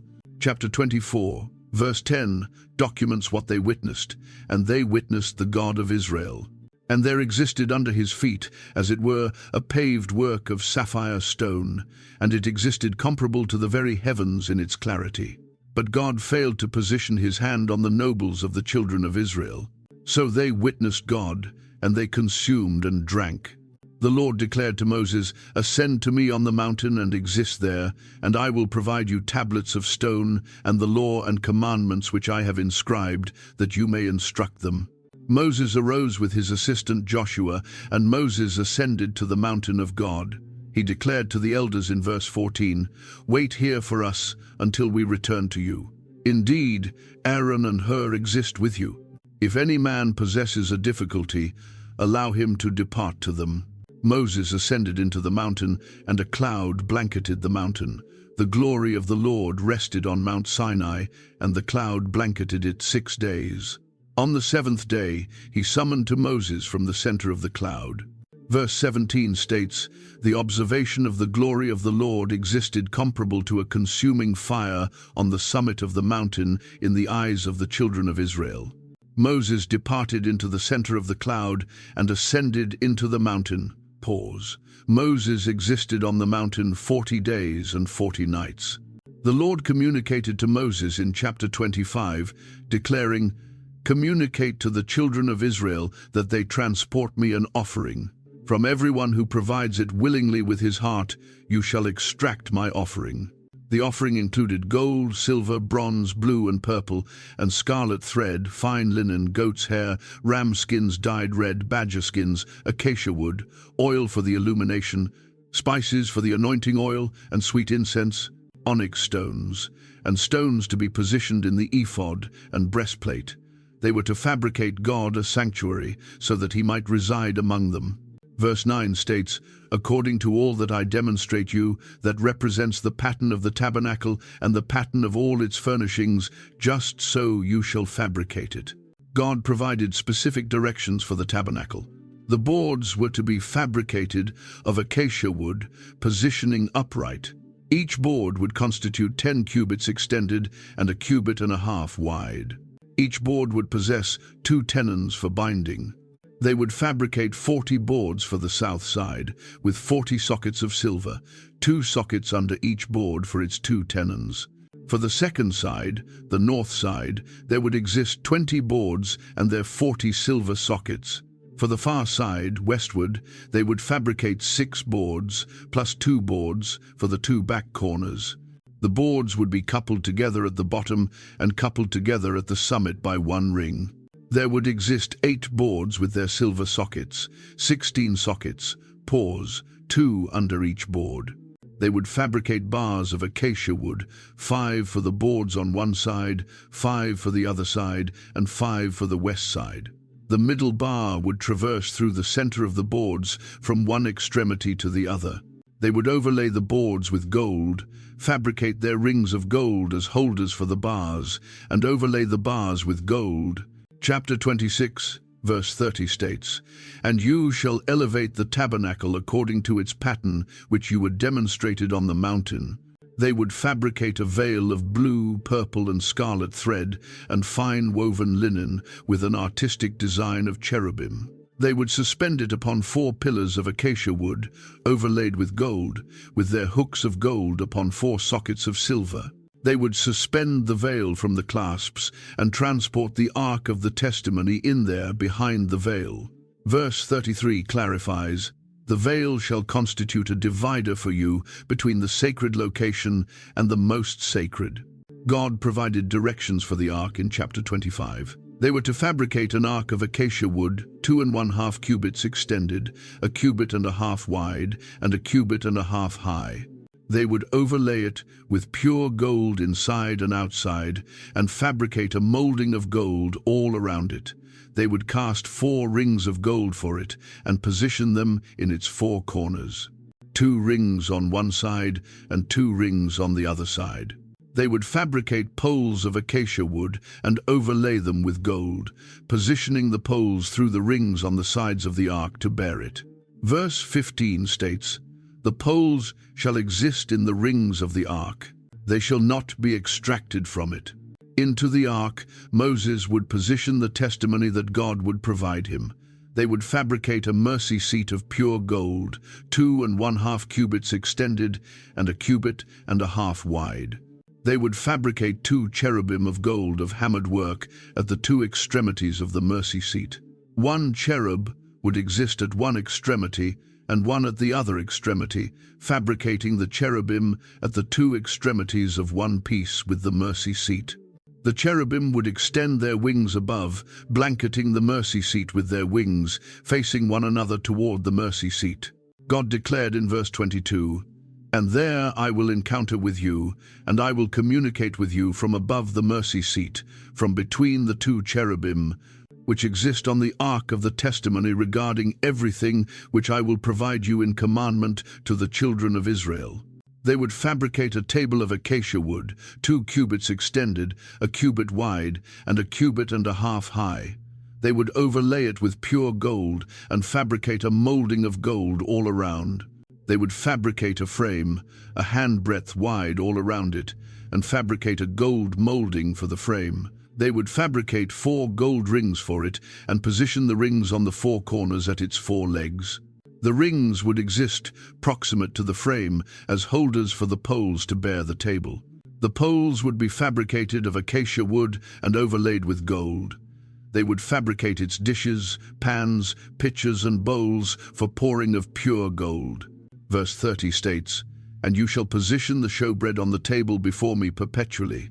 Now they would fabricate a lampstand of pure gold, of hammered work. Its shaft, branches, bowls, ornamental knobs, and flowers would constitute one piece. 6 branches would emerge from its sides, 3 branches from one side and 3 from the other side. 3 bowls fabricated comparable to almond blossoms on one branch with an ornamental knob and a flower, and 3 bowls fabricated comparable to almond blossoms on the other branch with an ornamental knob and a flower. So, for the 6 branches emerging from the lampstand, on the lampstand itself there would exist 4 bowls fabricated comparable to almond blossoms, each with its ornamental knob and flower. There would exist a knob under the first 2 branches of the same, a knob under the second 2 branches of the same, and a knob under the third 2 branches of the same, according to the 6 branches extending from the lampstand. Their knobs and branches would constitute one piece, all of it one hammered piece of pure gold. They would fabricate 7 lamps for it, and the lamps would be arranged to provide illumination in front of it. Its wick trimmers and trays would constitute pure gold. It would be fabricated of a talent of pure gold with all these utensils. Verse 40 adds, "And examine to it that you fabricate them according to the pattern which was demonstrated you on the mountain." The Lord instructed Moses in chapter 28, "At this moment extract Aaron, your brother, and his sons with him from among the children of Israel, so that he may minister to me as priest." Pause. Aaron and Aaron's sons, Nadab, Abihu, Eleazar, and Ithamar. They were to fabricate sacred garments for Aaron for glory and beauty. Moses would communicate to all who were gifted artisans, whom God had filled with the spirit of wisdom, so that they might fabricate Aaron's garments to consecrate him to minister as priest. These constituted the garments they would fabricate: a breastplate, an ephod, a robe, a skillfully woven tunic, a turban, and a sash. Verse 4 states, "They would fabricate sacred garments for Aaron, your brother, and his sons, so that he may minister to me as priest.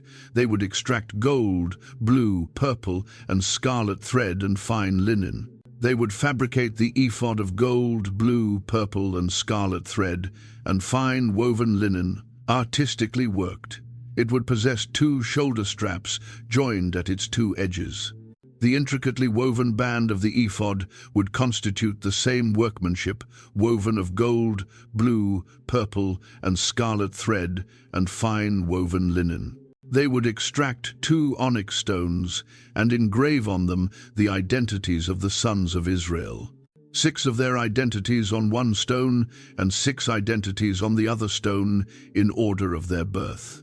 Verse 11 states, "The engravings would constitute comparable to the engravings of a signet. They would position them in settings of gold and position the 2 stones on the shoulders of the ephod as memorial stones for the sons of Israel. Aaron would bear their identities before the Lord on his 2 shoulders as a memorial. They would fabricate the breastplate of judgment artistically woven, comparable to the workmanship of the ephod of gold, blue, purple, and scarlet thread and fine woven linen. It would be doubled into a square, a span its length and a span its width. They would position in its settings of stones 4 rows of stones. The first row would constitute a sardius, a topaz, and an emerald. The second row would constitute a turquoise, a sapphire, and a diamond. The third row would constitute a jacinth, an agate, and an amethyst. The fourth row would constitute a beryl, an onyx, and a jasper. They would be positioned in gold settings.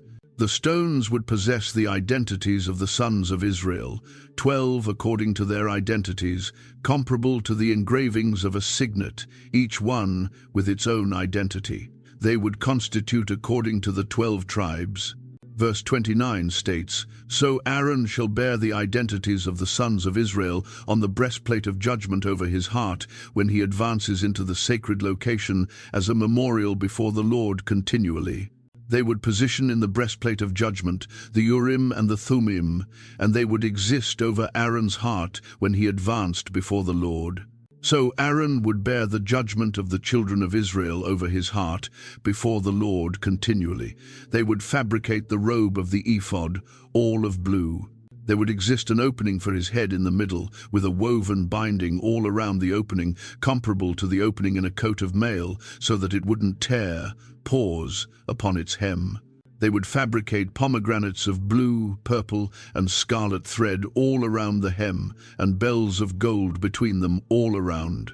Verse 34 states, "A golden bell and a pomegranate, a golden bell and a pomegranate upon the hem of the robe all around." It would exist upon Aaron when he ministered, and its sound would be listened when he advanced into the sacred location before the Lord, and when he emerged, so that he wouldn't perish. They would fabricate a plate of pure gold and engrave on it comparable to a signet, "Holiness to the Lord." They would position it on a blue cord to fasten it on the turban, on the front of the turban. It would exist on Aaron's forehead, so that Aaron might bear the iniquity of the sacred things which the children of Israel hallowed in all their sacred gifts. Verse 38 states, "It shall perpetually exist on his forehead, so that they may be accepted before the Lord." Chapter 29 provided directions for consecrating the priests. Moses was to extract 1 young bull and 2 rams without imperfection, unleavened bread, unleavened cakes intermingled with oil, and unleavened wafers anointed with oil fabricated from wheat flour. He would position them in 1 basket and transport them in the basket with the bull and the 2 rams. He would transport Aaron and his sons to the entrance of the tabernacle of meeting and wash them with water. Moses would extract the garments, position the tunic on Aaron, clothe him with the robe of the ephod, position the ephod on him, and position the breastplate on him, fastening it with the intricately woven band of the ephod. He would position the turban on his head and position the sacred crown on the turban. Then he would extract the anointing oil, dispense it on Aaron's head, and anoint him. Moses would transport his sons, position tunics on them, secure them with sashes, position hats on them, and the priesthood would constitute theirs for a perpetual statute. Verse 9 states, "So you shall consecrate Aaron and his sons." The Lord provided detailed directions for the altar in chapter 30. They would fabricate an altar to incinerate incense, fabricating it of acacia wood. A cubit would constitute its length, and a cubit its width. It would constitute square, and 2 cubits would constitute its height. Its horns would constitute one piece with it. They would overlay its summit, sides, and horns with pure gold and fabricate a molding of gold all around it. They would fabricate 2 gold rings for it, under the molding on both sides, on its 2 sides, as holders for the poles to bear it. The poles would be fabricated of acacia wood and overlaid with gold. They would position it before the veil that existed before the Ark of the Testimony, before the mercy seat that existed over the testimony where God would encounter with Moses. Aaron would incinerate sweet incense on it every morning when he attended the lamps. When Aaron ignited the lamps at twilight, he would incinerate incense on it, a perpetual incense before the Lord across their generations. Verse 9 specifies, "You shall not offer strange incense on it, or a burnt offering, or a grain offering, nor shall you dispense a drink offering on it." Aaron would fabricate atonement upon its horns once a year with the blood of the sin offering of atonement. Once a year he would fabricate atonement on it across their generations. It constituted most sacred to the Lord. The Lord communicated to Moses on the mountain in chapter 31, declaring, "Observe, I have summoned by identity Bezalel, the son of Uri, the son of Hur of the tribe of Judah." God had filled him with the Spirit of God in wisdom, understanding, knowledge, and all manner of workmanship to design artistic works in gold, silver, bronze, severing jewels for setting, carving wood, and working in all manner of workmanship. God had also appointed with him Aholiab, the son of Ahisamach, of the tribe of Dan. He had positioned wisdom in the hearts of all who were gifted artisans, so that they might fabricate all that he had commanded. The tabernacle of meeting, the ark of the testimony, the mercy seat, all the furniture of the tabernacle, the table and its utensils, the pure gold lampstand with all its utensils, the altar of incense, the altar of burnt offering with all its utensils, the laver and its base, the garments of ministry, the sacred garments for Aaron the priest and his sons' garments, the anointing oil, and the sweet incense for the sacred location. Verse 11 states, "They would fabricate them according to all that I have instructed you." The Lord communicated to Moses, declaring in verse 13, "Communicate also to the children of Israel, declaring, Absolutely my Sabbaths you shall preserve, for it constitutes a sign between me and you across your generations, so that you may recognize that I am the Lord who sanctifies you." They were to preserve the Sabbath because it constituted sacred to them. Everyone who profaned it would absolutely be positioned to death, for whoever accomplished any labor on it, that person would be severed from among his people. 6 days labor could be accomplished, but the 7th constituted the Sabbath of rest, sacred to the Lord. Whoever accomplished any labor on the Sabbath day would absolutely be positioned to death. The children of Israel were to preserve the Sabbath, to observe it across their generations as a perpetual covenant.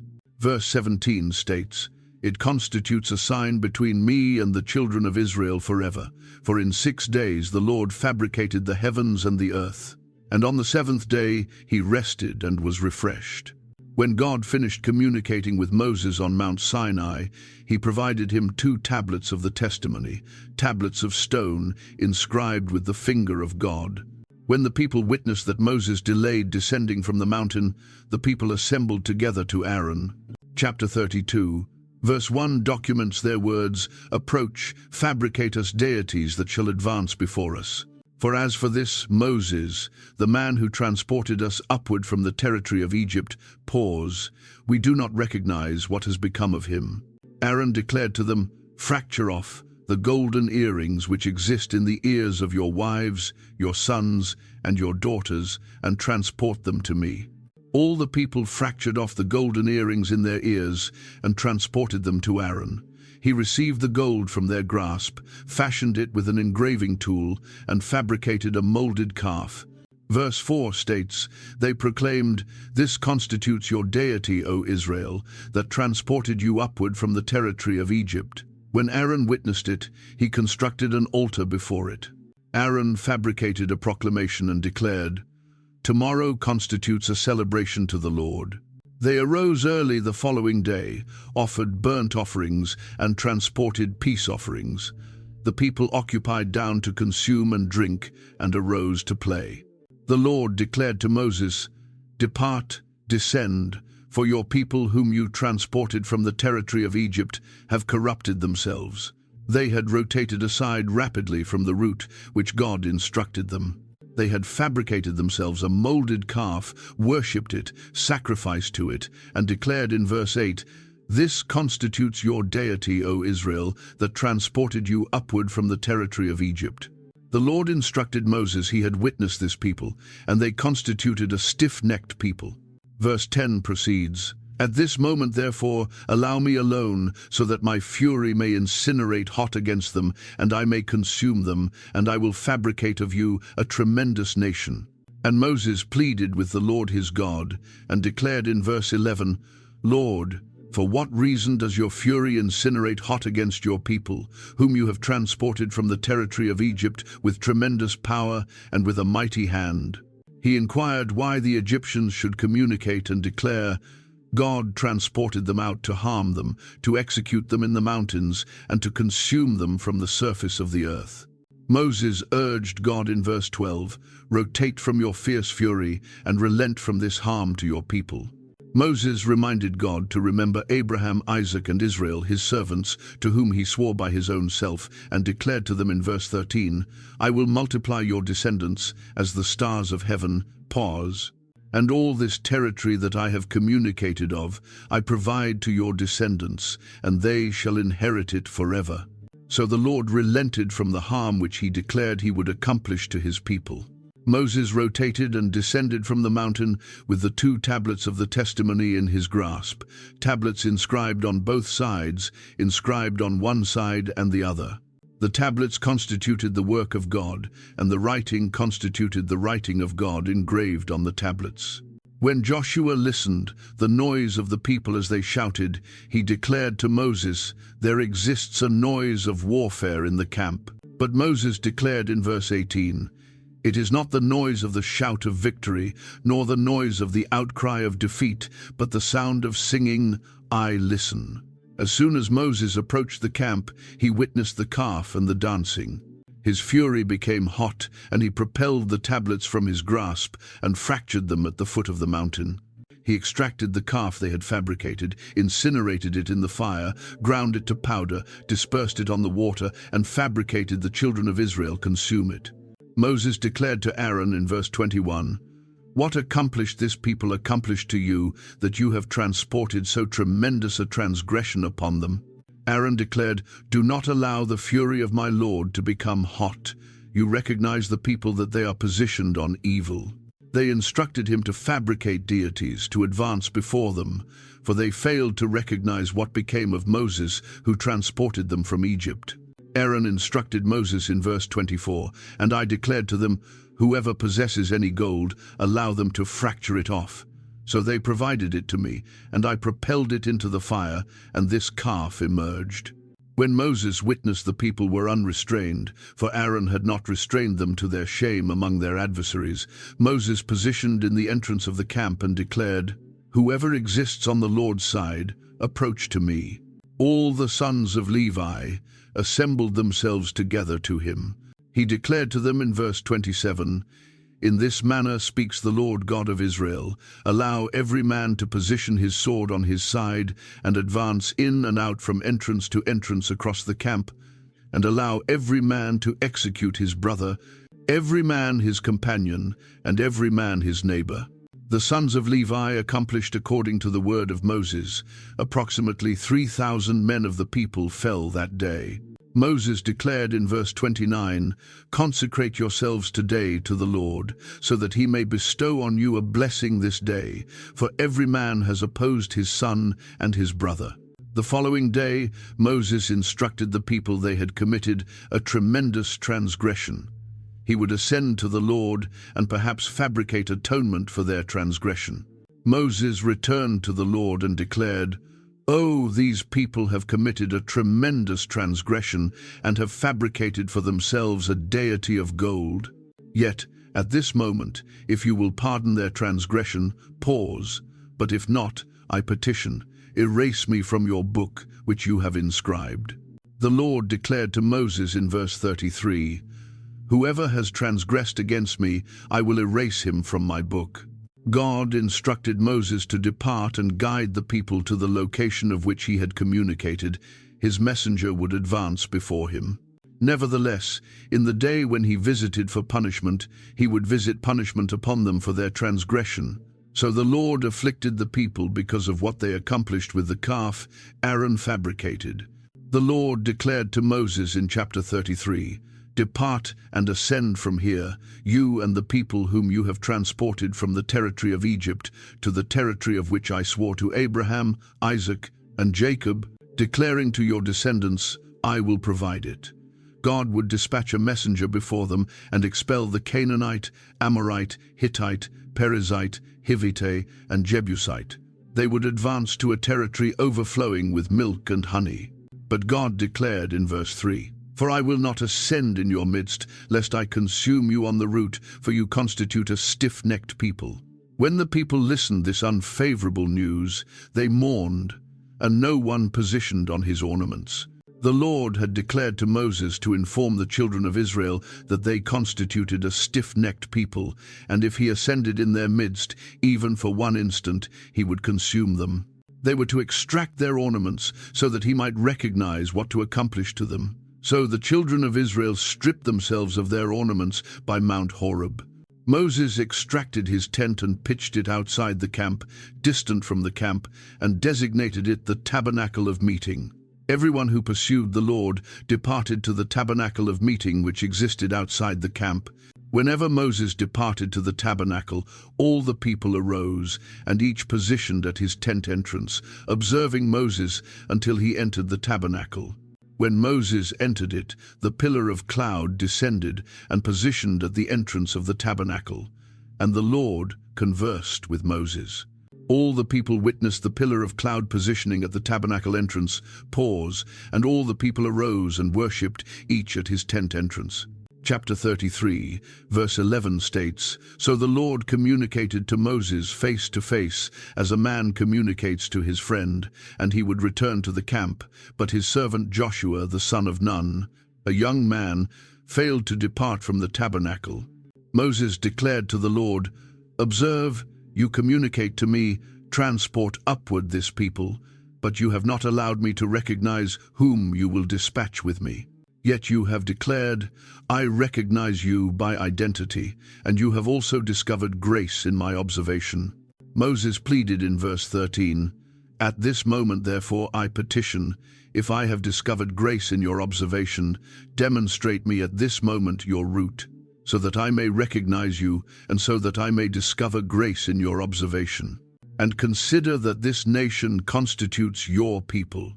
The Lord declared, 'My presence will advance with you, and I will provide you rest.' Moses replied that if his presence failed to advance with them, not to transport them upward from there. Verse 16 proceeds, 'For how then will it be recognized that your people and I have discovered grace in your observation, except you advance with us? So we shall constitute separate, your people and I, from all the people who exist upon the surface of the earth.' My pause, the Lord declared to Moses, 'I will also accomplish this thing that you have communicated. For you have discovered grace in my observation, and I recognize you by identity.' Moses declared in verse 18, 'Kindly demonstrate me your glory.'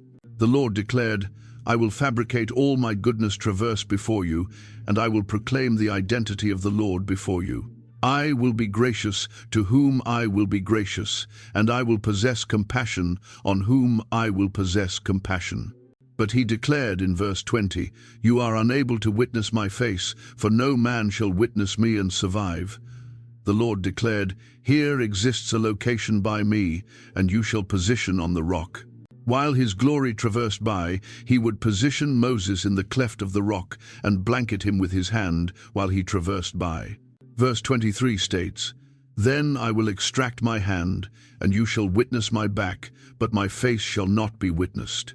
The Lord instructed Moses in chapter 34 to sever 2 tablets of stone, comparable to the first ones, and he would inscribe on these tablets the words that existed on the first tablets, which Moses fractured. Moses was to be prepared in the morning, approach in the morning to Mount Sinai, and present himself there on the summit of the mountain. No man was to ascend with him, nor allow any man to be witnessed across all the mountain. Neither allow flocks nor herds to feed before that mountain. Moses severed 2 tablets of stone comparable to the first ones, arose early in the morning, and ascended Mount Sinai as the Lord instructed him. He extracted in his grasp the 2 tablets of stone. The Lord descended in the cloud and positioned with him there and proclaimed the identity of the Lord. The Lord traversed before him and proclaimed in verse 6, the Lord God, merciful and gracious, long-suffering and abounding in goodness and truth, preserving mercy for thousands, pardoning iniquity and transgression, by no means clearing the guilty, visiting the iniquity of the fathers upon the children and the children's children to the 3rd and the 4th generation. Moses fabricated haste and lowered his head toward the earth and worshipped. He declared, "If at this moment I have discovered grace in your observation, O Lord, allow my Lord, I petition, advance among us, even though we constitute a stiff-necked people, and pardon our iniquity and our transgression, and extract us as your inheritance." The Lord declared in verse 10, "Observe, I fabricate a covenant before all your people. I will accomplish marvels, such as have not been accomplished in all the earth, nor in any nation, and all the people among whom you exist shall witness the work of the Lord. For it constitutes an awesome thing that I will accomplish with you." God instructed them to observe what he commanded that day. He would expel before them the Amorite, Canaanite, Hittite, Perizzite, Hivite, and Jebusite. They were to extract heed to themselves, lest they fabricate a covenant with the inhabitants of the territory where they were advancing, lest it constitute a snare in their midst. They were to devastate their altars, fracture their sacred pillars, and sever down their wooden images. Pause, for they were not to worship any other deity. Verse 14 states, "For the Lord, whose identity is jealous, constitutes a jealous deity." They weren't to fabricate a covenant with the inhabitants of the territory, lest they play the harlot with their deities, fabricate sacrifice to their deities, and one of them invite them to consume of his sacrifice. They weren't to extract of their daughters for their sons, lest their daughters play the harlot with their deities, and fabricate their sons play the harlot with their deities. They were not to fabricate molded deities for themselves. They would preserve the celebration of unleavened bread, consuming unleavened bread 7 days at the appointed occasion in the month of Abib. For in that month they emerged from Egypt. All that opened the womb constituted gods. Every firstborn among their livestock, whether ox or sheep, that constituted male. The firstborn of a donkey they would redeem with a lamb. But if they failed to redeem it, they would fracture its neck. All the firstborn of their sons they would redeem. None would manifest before God empty-handed. 6 days they would labor, but on the 7th day they would rest. In plowing occasion and in harvest they would rest. They would observe the celebration of weeks, of the first fruits of wheat harvest, and the celebration of ingathering at the year's conclusion. 3 occasions in the year all their men would manifest before the Lord God of Israel. Verse 24 states, "For I will propel out the nations before you and enlarge your borders. Neither will any man covet your territory when you ascend to manifest before the Lord your God 3 occasions in the year." Moses existed there with the Lord 40 days and 40 nights. He neither consumed bread nor drank water. And he inscribed on the tablets the words of the covenant, the 10 commandments. When Moses descended from Mount Sinai with the 2 tablets of the testimony in his grasp, he failed to recognize that the skin of his face shone while he conversed with him. Aaron and all the children of Israel witnessed Moses, and the skin of his face shone, and they were frightened to approach him. Moses summoned to them, and Aaron and all the rulers of the congregation returned to him, and Moses conversed with them. Afterward, all the children of Israel approached, and he provided them as commandments all that the Lord had communicated with him on Mount Sinai. When Moses finished communicating with them, he positioned a veil on his face. Verse 34 states, "But whenever Moses advanced before the Lord to communicate with him, he would extract the veil off until he emerged, and he would emerge and communicate to the children of Israel whatever he had been instructed." The children of Israel would witness the face of Moses, that the skin of Moses' face shone. Then Moses would position the veil on his face once more until he advanced to communicate with him. Moses assembled all the congregation of the children of Israel together in chapter 35 and declared to them, "These represent the words which the Lord has instructed you to accomplish. Labor shall be accomplished for 6 days, but the 7th day shall constitute a sacred day for you, a Sabbath of rest to the Lord. Whoever accomplishes any labor on it shall be positioned to death." They weren't to ignite a fire across their residences on the Sabbath day.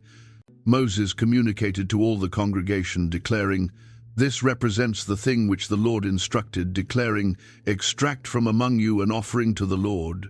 Whoever constitutes of a willing heart, allow him to transport it as an offering to the Lord.'" The offering included gold, silver, bronze, blue and purple and scarlet thread, fine linen, goat's hair, ram skins dyed red, badger skins, acacia wood, oil, spices, and onyx stones. All who were gifted artisans among them were to approach and fabricate all that the Lord had instructed. The tabernacle with its tent covering, clasps, boards, bars, pillars and sockets, the ark with its poles, the mercy seat and veil of the covering, the table with its utensils and showbread, the lampstand with its utensils and lamps and oil, the incense altar with its poles, pours, the anointing oil and sweet incense, the screen for the entrance at the opening of the tabernacle, the altar of burnt offering with its grate and all its utensils, the laver and its base, the hangings of the court with its pillars and sockets, the screen for the gate of the court, the pegs of the tabernacle and court with their cords, and the garments of ministry for ministering in the sacred location. The entire congregation of Israel departed from Moses' presence. Everyone whose heart was stirred and whose spirit was willing arrived and transported the Lord's offering for the work of the tabernacle, for all its service, and for the sacred garments. They arrived, both men and women, as many as possessed a willing heart. Verse 22 states, "They transported earrings and nose rings, rings and necklaces, all jewelry of gold, pause, that is every man who fabricated an offering of gold to the Lord. Everyone who possessed blue, purple and scarlet thread, fine linen, goat's hair, ram skins dyed red, and badger skins transported them. Everyone who offered silver or bronze transported it as the Lord's offering. Everyone who possessed acacia wood for any work of the service transported it. All the women who were gifted artisans spun yarn with their hands and transported what they had spun of blue, purple, and scarlet thread and fine linen. All the women whose hearts stirred with wisdom spun yarn of goat's hair. The rulers transported onyx stones, stones to be positioned in the ephod and breastplate, spices and oil for the illumination, anointing oil and sweet incense. The children of Israel transported a free-will offering to the Lord, pause, all the men and women whose hearts were willing to transport material for all kinds of work, which the Lord had instructed to be accomplished by Moses. Moses declared to the children of Israel in verse 30, "Observe, the Lord has summoned by identity Bezalel, the son of Uri, the son of Hur of the tribe of Judah, pause, and he has filled him with the Spirit of God in wisdom and understanding, in knowledge and all manner of workmanship." Bezalel and Aholiab and every gifted artisan in whom the Lord had positioned wisdom and understanding accomplished according to all that the Lord instructed. Moses summoned them and every gifted artisan in whose heart the Lord had positioned wisdom, everyone whose heart was stirred to approach and accomplish the work. They received from Moses all the offering which the children of Israel had transported for the work of the service of fabricating the sanctuary. The people still transported free will offerings every morning. All the craftsmen arrived, each from the work he was accomplishing, and communicated to Moses in chapter 36, verse 5, declaring, "The people transport much more than sufficient for the service of the work which the Lord instructed us to accomplish." So Moses provided a commandment, and they produced it to be proclaimed across the camp, declaring, "Allow neither man nor woman to accomplish any additional work for the offering of the sanctuary." Thus, the people were restrained from transporting, for the material they possessed was sufficient for all the work to be accomplished, indeed excessively much. All the gifted artisans among them fabricated the tabernacle with 10 curtains of fine woven linen and blue, purple, and scarlet thread. With artistic designs of cherubim they fabricated them. They fabricated curtains of goat's hair for the tent over the tabernacle. They fabricated a covering for the tent of ram skins dyed red and a covering of badger skins above that. They fabricated boards for the tabernacle of acacia wood, positioning upright. They fabricated bars of acacia wood and overlaid the boards with gold. They fabricated a veil of blue, purple, and scarlet thread and fine woven linen with an artistic design of cherubim. They fabricated for it 4 pillars of acacia wood and overlaid them with gold with their hooks of gold. And they cast 4 sockets of silver for them. Bezalel fabricated the ark of acacia wood and overlaid it with pure gold inside and outside. He fabricated the mercy seat of pure gold and fabricated 2 cherubim of beaten gold. He fabricated the table of acacia wood and overlaid it with pure gold. He fabricated the lampstand of pure gold of hammered work. He fabricated the incense altar of acacia wood and overlaid it with pure gold. Chapter 38 documents how Bezalel fabricated the altar of burnt offering of acacia wood and overlaid it with bronze. He fabricated all the utensils for the altar of bronze. He fabricated the laver of bronze and its base of bronze from the bronze mirrors of the serving women who assembled at the entrance of the tabernacle of meeting. He fabricated the court with hangings of fine woven linen. All the hangings of the court all around constituted fine woven linen. The sockets for the pillars constituted bronze. The hooks of the pillars and their bands constituted silver, and the overlay of their capitals constituted silver. Chapter 39 portrays how they fabricated garments of ministry of blue, purple, and scarlet thread for ministering in the sacred location and fabricated the sacred garments for Aaron. They fabricated the ephod of gold, blue, purple, and scarlet thread and fine woven linen. They fabricated the breastplate artistically woven comparable to the workmanship of the ephod. They positioned in it 4 rows of stones. They fabricated the robe of the ephod of woven work, all of blue. They fabricated tunics artistically woven of fine linen for Aaron and his sons. They fabricated the turban of fine linen and the sashes of fine woven linen. They fabricated the plate of the sacred crown of pure gold and inscribed on it an inscription, "Holiness to the Lord." Verse 42 states, "According to all that the Lord had instructed Moses, so the children of Israel accomplished all the work." Moses examined all the work, and truly they had accomplished it as the Lord had instructed, just so they had accomplished it, and Moses pronounced blessing on them. The Lord communicated to Moses in chapter 40, declaring in verse 2, "On the first day of the first month you shall establish the tabernacle of the tent of meeting." He would position in it the ark of the testimony and partition off the ark with the veil. He would transport in the table and arrange the things that were to be positioned in order on it, transport in the lampstand and ignite its lamps. Position the gold altar of incense before the ark of the testimony and position the screen for the entrance of the tabernacle.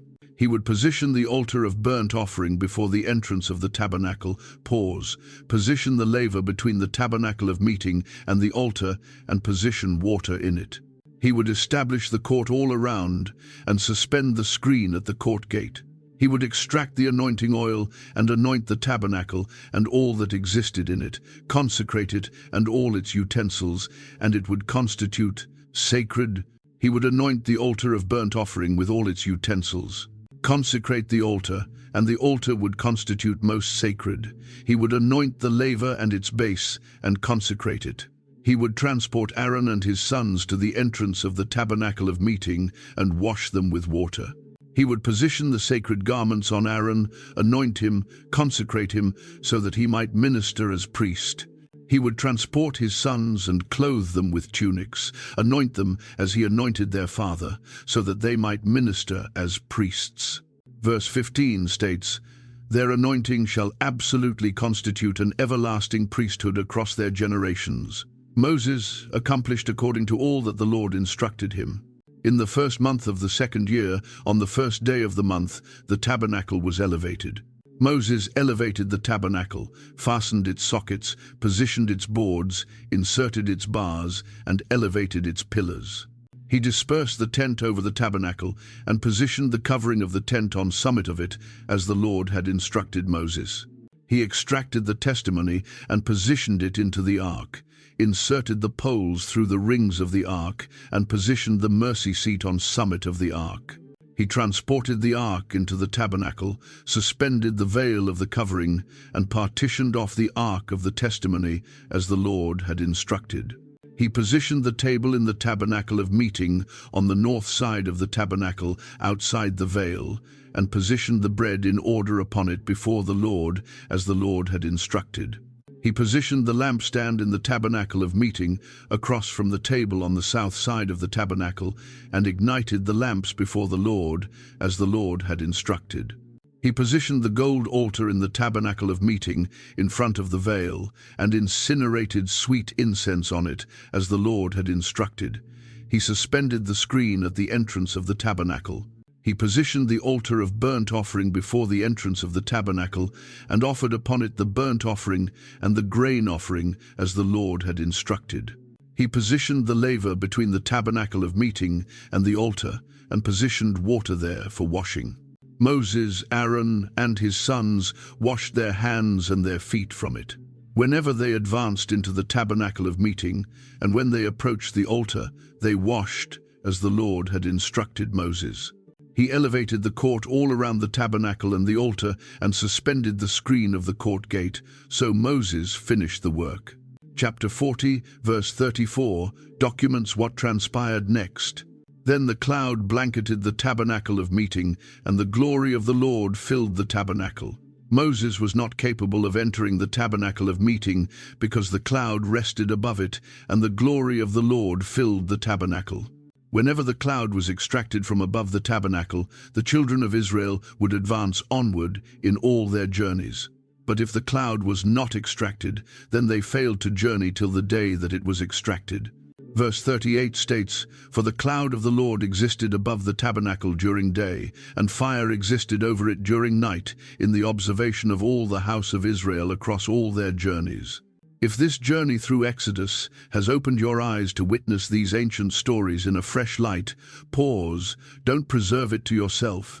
Hit that subscribe button so you won't miss the next biblical revelation we uncover together.